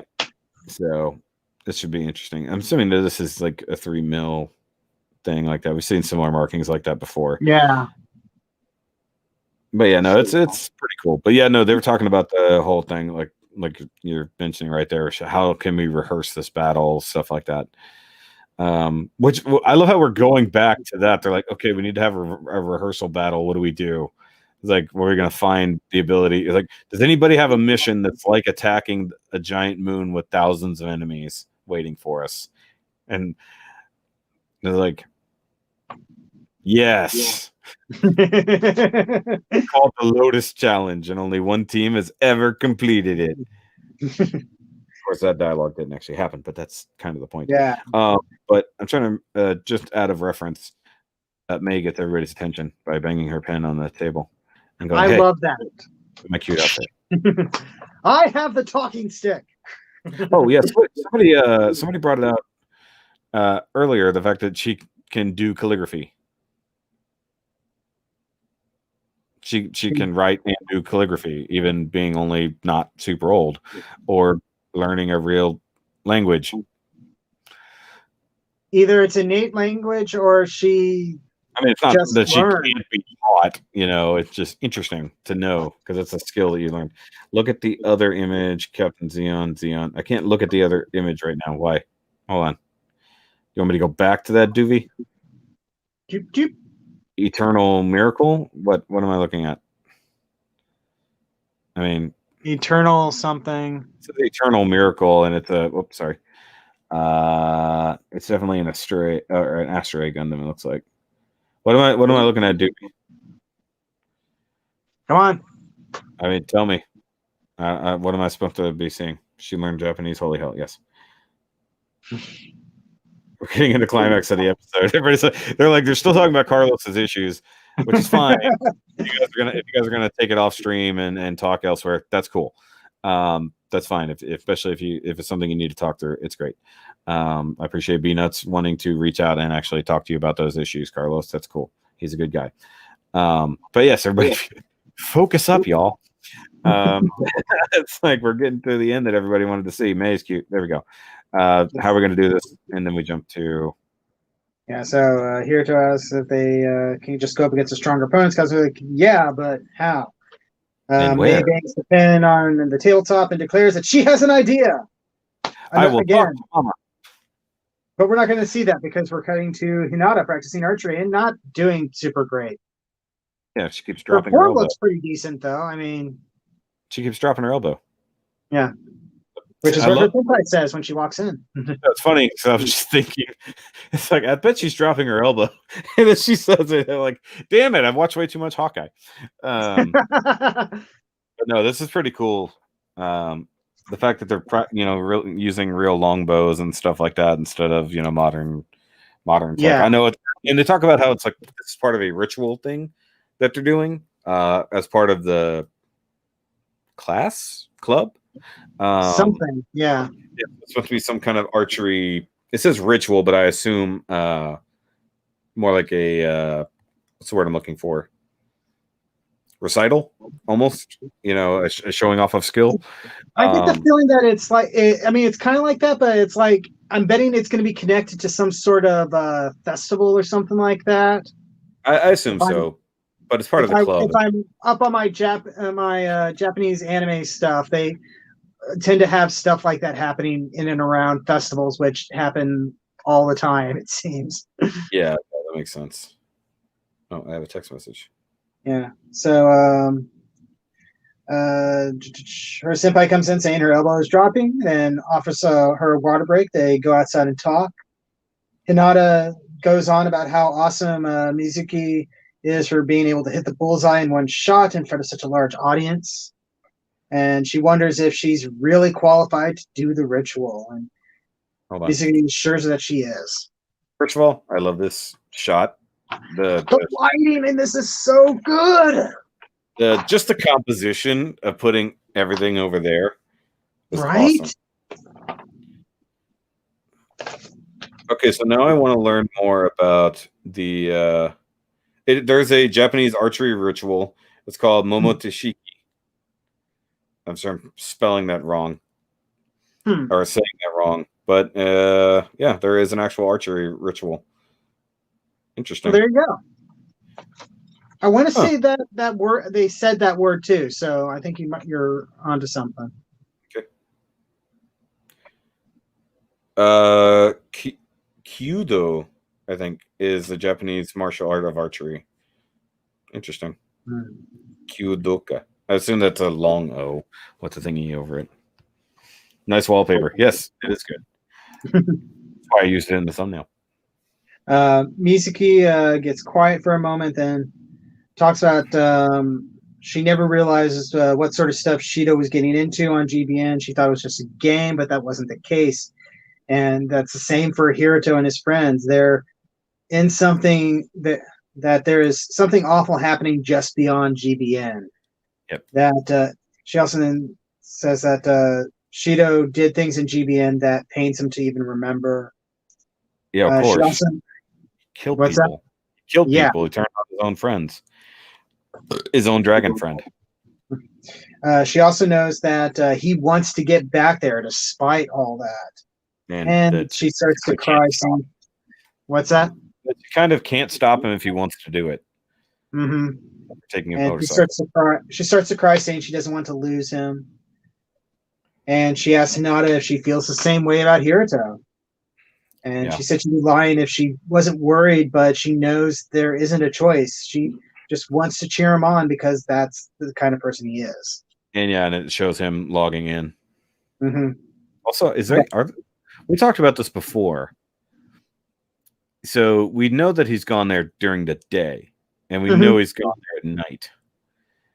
And we've always discussed that it should be 1-to-1 Earth time, like night and day are the same essentially between the two, or passage of time is more or less. Well, I guess regardless, it would be 3 hours or 4 hours or whatever. So we see him logging in like right now. Are we assuming that that's happening at this particular moment while they're talking? Yeah, because he said he was going. He was inviting her. He said, you got your thing to do. Is this all still the same day? Is this all happening? Wait, is this happening the same day as the Shido discussion? Or is it the next day? Like this is the problem. We have no concept of the passage of time now because we don't have like we'll be back in 3 days. Because now they don't have a specific time limit. They thought 500 hours, which was, like a few weeks or whatever. And they found out they had more time, and which was all thrown off by the fact we had a way too long of a break, which screwed us all up. So he was talking about needing to go do the club thingy to get ready for the thing. We see her doing archery after that discussion. So assuming most of this has happened within the same day, because of all the divers were together already, and then they went into GBN to do their thing, and now they're all together still at the G Cafe building. Once again, why is Hiroto the only one logging in? They're all at the G Cafe. Why? They're literally at the same place in the same room. They could all be there. Maybe they logged in the same room after him. Well, I guess we only see him. There's no reason that they wouldn't. Could you imagine? So he's sitting next to Kazumi. Assume Par just has a jack and it's just connected already to his chair. And then they have May set up on the next one. And somebody walks in and goes, no. And then walks out. I don't know what's happening here. But presumably if May is there, that means Nami's probably there somewhere in the shadows protecting her. Playing a Secret Service agent. Yeah, because that's a good question. Tesla Effect. When do they sleep? It's like and is this was on a school day because they were at school. Maybe it's a Friday and they don't have to go to school tomorrow. But literally middle of the night. Yeah, because like I know Bill Diver's first series before ReRISE, Riku and them made had comments about like they were old enough to log into GBN now, and as long as they did it like after school and they finished their homework, they were allowed to do it. Yeah, this was a good point that I also made. This series is retroactively making Divers better. Right? Like it is. And I've told that to people. I was like, look, Divers sucks. It's hard to get through. There's some decent action and some interesting sentiment and deep thought experiment of the concept of artificial life. But it's it's not a good series. As a Divers or as a fighter series or whatever, a build series, it wasn't as good. This one is retroactively making it better by giving context to things that happened in that series that were way deeper, especially with Mr. Blazing Oshawott talking about how possibly Alice is connected to the brake decals and the glitches. If you weren't here when I brought that up back when we discovered the connection between Eve and Sarah and how she was absorbing the damages of the brakes or the glitches in GBN, how he said basically she almost alluded to Alice basically doing it, like probing GBN and causing the problems. So it's entire. If we find out that that GBN was breaking not just because Sarah was there, the other the L-divers were there, but because Alice was there poking around, and also the fact that I showed that one particular raid boss had an Alice eye going on, it's entirely possible all of that or most of that was because of Alice. Which makes me wonder how much of this has been planned from the beginning. If ReRISE was, if they already had these beats for ReRISE written out beforehand. Yeah, I like that. It's convenient that the enemy doesn't attack during school hours. Actually, they've proven that they have gotten there after the enemy has attacked. So the enemies do attack off screen. Because when they finally logged back in, they were being attacked to the south and things like that. Villages were being wiped out off screen. So they do technically attack whenever they have to. But assuming that Alice can detect when the divers log in because they go through the same system he's connected to, he could know to start attacking more because he knows they're there or that they're not. Either way. Okay. Need to pick up the speed a little bit. Yeah, we're near the end. I mean, we're almost there. Yeah. So she stands up and declares she'll do the best in her best in the bow ritual too. She adds that Misuke seemed to carry everyone's wishes on her back when she did the bow ritual back in the day. That she felt encouraged by it, and this seems to move her. I feel like shooting this arrow will help him somehow, and that's why I'm thinking: is there going to be something? At the very least, they're going to have some sort of thing where the final battle is going to be happening at the same time as the ritual, and there'll be some sort of symbolic. It'll happen. Jump cut stuff happening. Maybe not the final battle. It might just be the practice one. Yeah.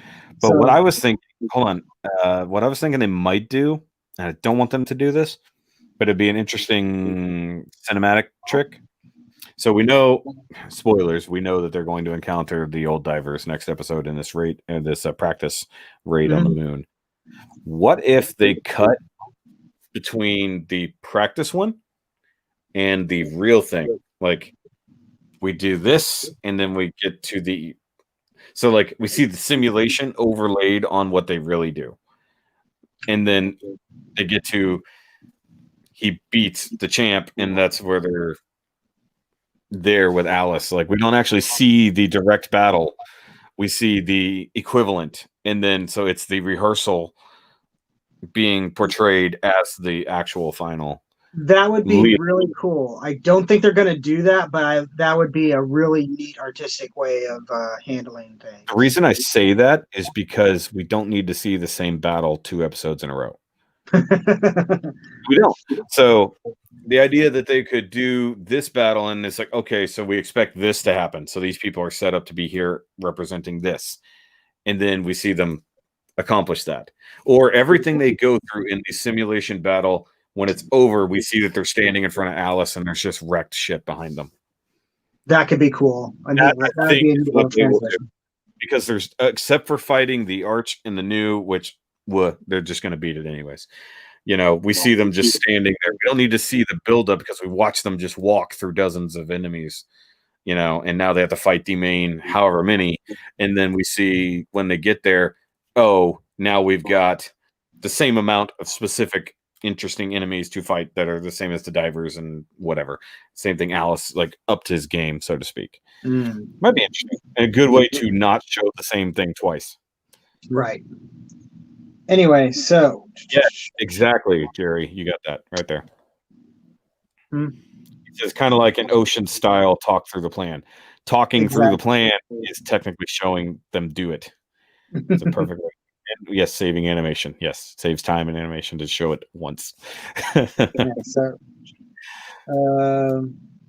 We transition to the Starry Sky, from Starry Sky to the very exuberant McGee, welcoming everyone in multiple languages. Cosby's a little put off by this. Parr is absolutely starstruck. Parr is like giddy and his ears and tail are twitching. And Cosby's like, I don't know what to do with this. Oh, see, this is what I was talking about before. I like Maggie's diver style better because of the hair. I think it's mostly the hair because everything else is essentially the same. I just don't like Maggie's real hair. Yeah, so Maggie nuzzles up to Parr and has B get Parr a dairy soda with all my love. Yeah. And then is this the first time we've gotten this character's name? I think so. I don't think they've actually said the person's name before. Also, I like the same hexagonal necklace that they both wear. I guess that's to mark whatever alliance connection relationship they have. Yeah, because Maggie wears one, and what B wears one. Yeah, I like. Also, still very JoJo. It's still very JoJo, and May's just like, yeah, I live here. It's like, yeah, she's like, else is freaked out. She's like, I live Tuesday for me. Yeah. Welcome to my home. In my home, it's just weird. She lives in a bar in real life and also in digital life. Yeah, I just live here. Well, as she said before, it's like because she's an L diver, all reality is virtual. So, yeah. What's the diff? If you're looking up to someone or not. Literally, she has a different perspective in the real world. Anyway, so Miggy says Hiroto has a nice face, which is somewhat unsettling for him. He then adds that my dear May looks more expressive than before, and it's all because of them. And Cosby's kind of seems to be unsure about this, but he goes with it. Then McGee gets right to putting this on screen for everybody. Enjoy. Maggie then gets to business saying to leave the rehearsal booking to him, adding that everyone's happy to have a chance to battle with them, and Hiroto doesn't seem to quite understand what he means by that. Cosme's channel is buzzing with comments on his 18th video, and he shouts out, why? The Walk This Way, I'm guessing is the title, or is that the name of the series that he... I think that's what he calls his... I think that's what he calls his stuff, his videos. Damn, like how your Shoki reviews and Shell Space reviews. Delayed after episode 18. That makes sense. Yep. Finally, some fan service. The chat is now catching up to the Maggie butt shot. Anyway, I like this part where Cosme shouts out why, and then McGee mimics back the why and says it's because he shared his video on his Gunstagram account. Which I love that that's a thing, and I kind of wish it was a real thing. let me address something real quick in the chat. What's that? Carlos Gonzalez, I am a fan. I too am a fan of Jacksepticeye. Damn, boy! That's Jacksepticeye reference. Anyways, I like that Maggie's like pops up the screen and just flips it, and it goes whoop, like right over in front of Cosme, show him what was up, and you just see all these comments popping up from different people. Then you see Cosme checks the stats on his video and sees that this one has what is it, like 10 million views. 10,120,718 views. Yep. I'm looking at that. It's like, man, I wish my videos could get that kind of traffic. Only your 18th video. Yeah. Considering I'm lucky if I break 30 views. I think UC Gundam knows how this is like to have a video just explode. Yeah, there's a reaction right there. Yeah, he's shocked. Par's amazed. May wonders why he's just now finding this out. I haven't checked it. I just usually expect my shit to suck. It's really the reaction. And you know what? Relatable. I check my stats every so often, but I'm not expecting my videos to suddenly become one of the highest rated videos on the channel. Yeah. So he took, I guess, his G2 post and shared it to Gunstagram because this world is like Yu-Gi-Oh! The whole world functions on Gunpla. I know that. I love, and it's dumb and ridiculous, but I love it because of that. However, I believe that Gunstagram only exists within GBN, so to speak. Just like G2 kind of only exists. You can access it through the app on your phone, but presumably it's an internal GBN also app. That makes a little bit more sense if that's the case. And then we already know that there's a Wikipedia, or news. There's G News. There's a lot of things like Yahoo News inside there. There's a lot of things, or Google News. I guess nobody uses Yahoo for shit. But yeah, basically, they've really in-depthly recreated the actual world, the way it functions in GBN. Yeah. So McGee adds that no one thinks that this is really happening. It's not. This isn't real life. Yeah, as it's being spread around, they just think it's really cool. They don't know that it's a real thing. Also, that makes sense considering it was we thought it was a story mission at first too.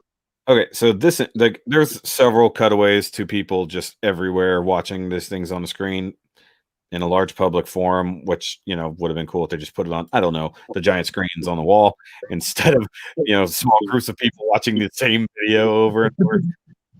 But the references to characters here is interesting because this is definitely our Lord and Savior, Kira over here. But like, what's going on with this guy? This almost strikes me as Code Geass, like a Zero. Like, hard to say, and they're wearing. It's different combinations of different. The other one is because those are Titan uniforms, the black and red. And that's a regular pilot's uniform from UC. Yeah. Where's Patrick? Patrick does have a oh wait, maybe that was in the last episode. The Patrick cameo was at the very end when Maggie posted the video and the replies was a Patrick. Okay, that was in the last episode. Okay. So I don't know where Patrick is in this one. I'm sure he's there. He's probably one of the comments again. It was either one of the comments or he was one of the people watching the video. But Patrick has to be there. He's in every episode somehow, or it's in something we didn't translate. Yeah, so McGee says everyone is really getting into it, though, that everyone is coming up with ideas in the comment section. Right. Even if they think this is a game mission, something must be affecting them. There you go. Patrick was in a text cameo this time. Okay. So he was there. We then see we start seeing other people viewing the videos across GBN. I said that. He goes on about how everyone must be moved by their feelings for Eldora and its people. The three are shocked at this idea. I mean, he's like, just kidding.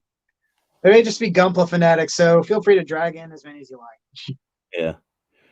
And so Cosme starts uploading more videos for everyone to look up. Bring all of them up, yeah. That's right. Which I love the upload speeds on that. Yeah. Sorry, I moved on ever so slightly to where they're talking about how they're going to do this in the mission, that Maggie declares that I know exactly what we're going to do. Yeah, so Maggie says he's prepared a special rehearsal stage to clear the mission. He brings up pilots to show the specific, not that we can read any of it since it's in Japanese, as well as a list of the forces participating, with Avalon being in the number one spot. But here's the interesting thing. There's several in English. So we got Avalon, Smigger, Ryozan Paku, Top, Dask, SGD, Wolfhound, 5, Universe, Gleam, Black Gun.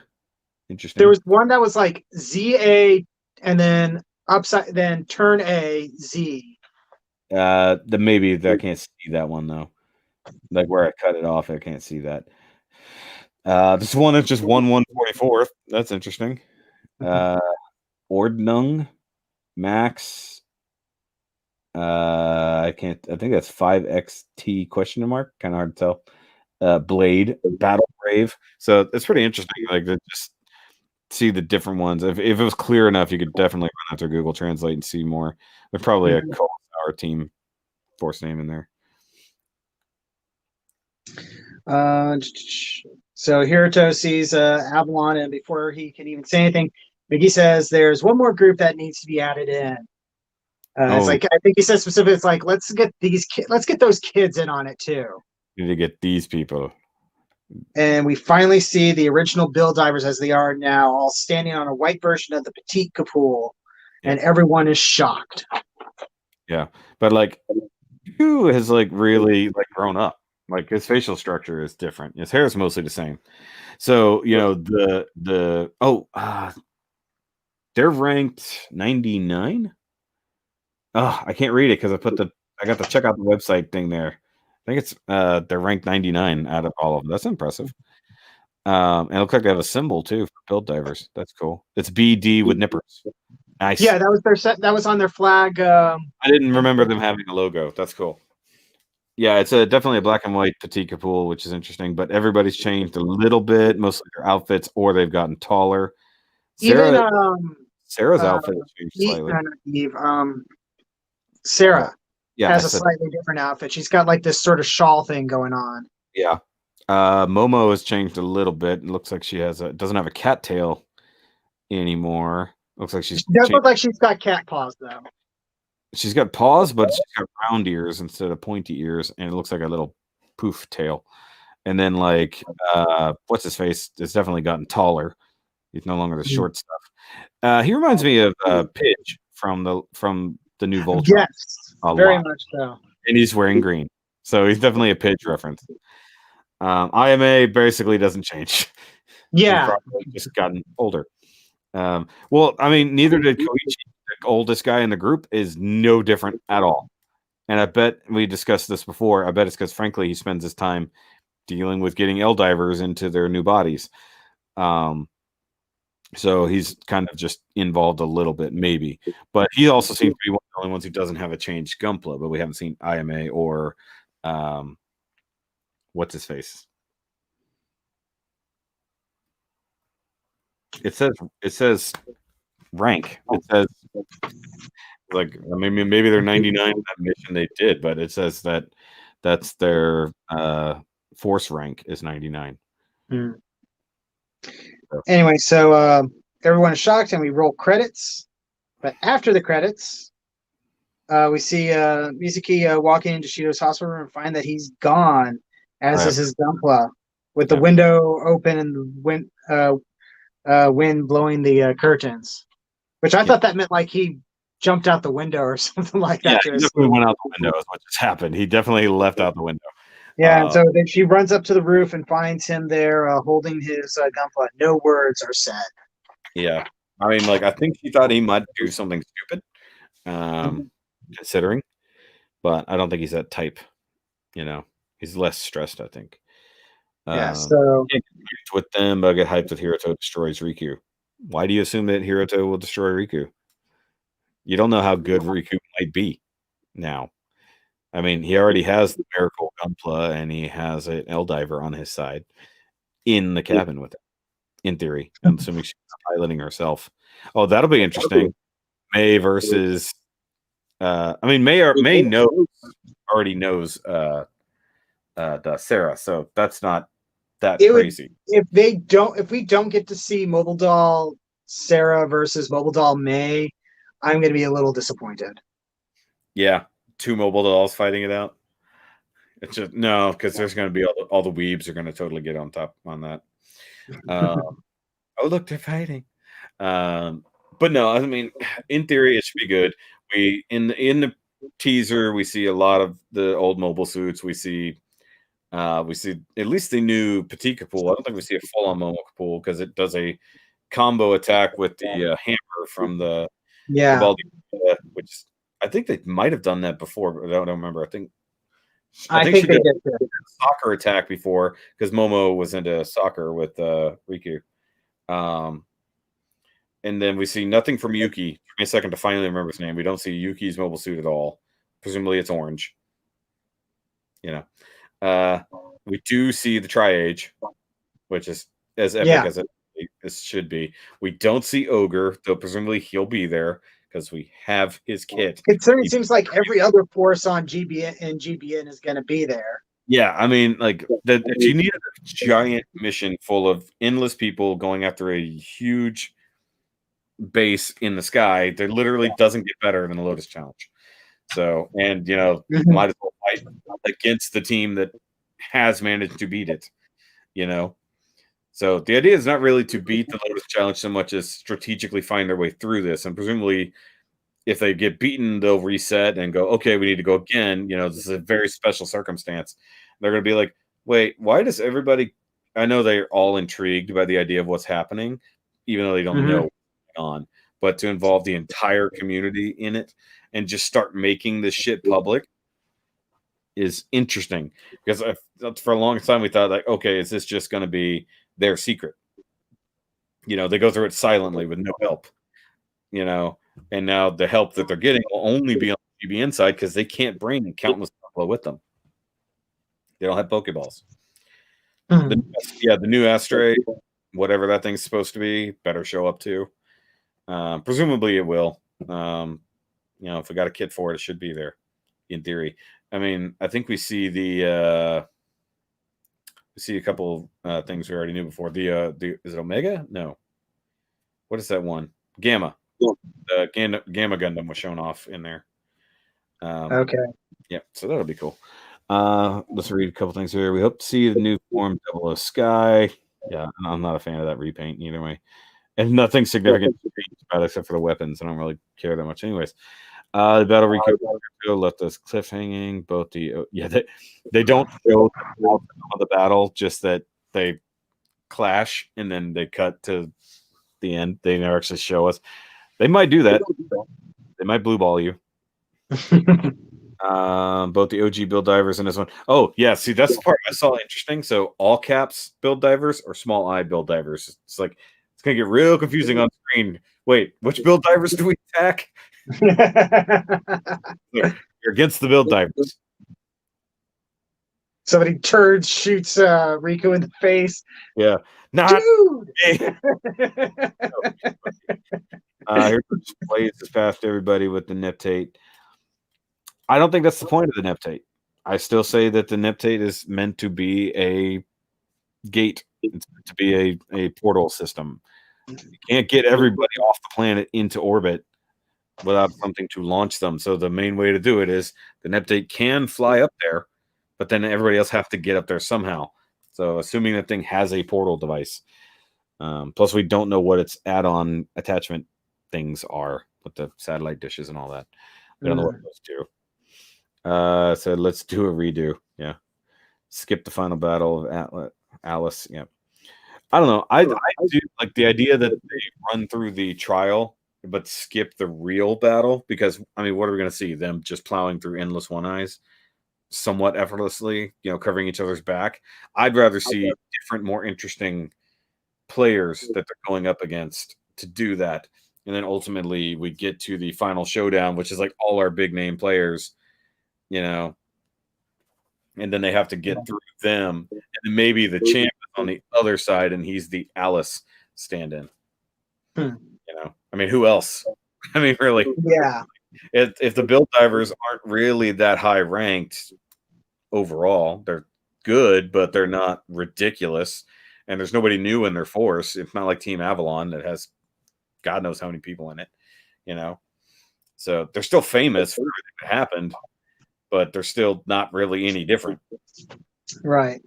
It is what it is. Either way, so it should be pretty good. You'll just open a dialogue with Alice like the Quanta did. That's so cheap. That's so cheap. Like, it's like, because they don't even have to do that. They can literally just talk to Alice. Unless their solution is to bring Alice to GBN to be a real boy. Show Alice the love of Gunpla by having him actually be there. Yeah, because right now he can only visit or watch, assuming that the one time he did try to break through, they blocked him and then they changed the server, you know, and had some ancient intervention on the, you know, through Eve. But if they can bring him to GBN, and that's where they know the last ancients are somehow, they go, stop it. And he goes, okay. It's like, no. No. Newspaper to the snout. Bad. What if they like touch him and like he goes like glitches and then goes back to normal, like his clothes and his hair reappear? What was I doing? I wasn't committing genocide, was I? Because that's the exact opposite of what I'm supposed to be doing. Actually, that would be an interesting solution if they could port his actual consciousness to GBN and then pull him out into a doll body. That would give Bandai another kit to sell. It would. Alice doll. Oh, and then there's a Through the Looking Glass reference there too. He goes, interesting. There's a reason it was called Alice. Yeah, that would be interesting. But we need to start summing up, I think. Oh, fucking Dion just showed up. How they in this series in 2 episodes? The same way they always end series in 2 episodes. They just stop. I don't know. Part of me always wished that they thought that maybe they really just won't stop there. They'll just go an extra couple to really wrap it up. But I don't know. I just hope they don't do what they did to Build Fighters Try. It'll just ruin everything. The Captain Xeon joined them. Plot armor intensifies. They can't do that though. What? You should be thankful. Why? So Alice is equivalent of a child who grew up bitter, watching all other children playing from the outside of the store. No. Alice is just a robot. It's like literally, robot is just a robot that doesn't know any better. The only way he's going to learn is exposure to the real thing that could help him evolve. So I think pulling him into GBN and locking him out of Eldora, might be a good solution. Be okay if Alice reform protect new Eldora people, but the story is okay. Anyways, all right, guys. So thanks for joining us. Bedtime. I have a physical in the morning, and he just have to go to work. So thanks for joining us. Obviously, we'll be back doing this like normal. Go do the subscribe thing and all the things. Go watch videos and do all the things. Keep just try to keep it together. That's the way we're gonna say. The world is a really rough place right now. Just try to keep it together. Stargazer effect. Stargazers stupid. Anyways, thanks guys. We'll see you. Good night. Good night. No sign out. No sign out this time. Nope. No sign out.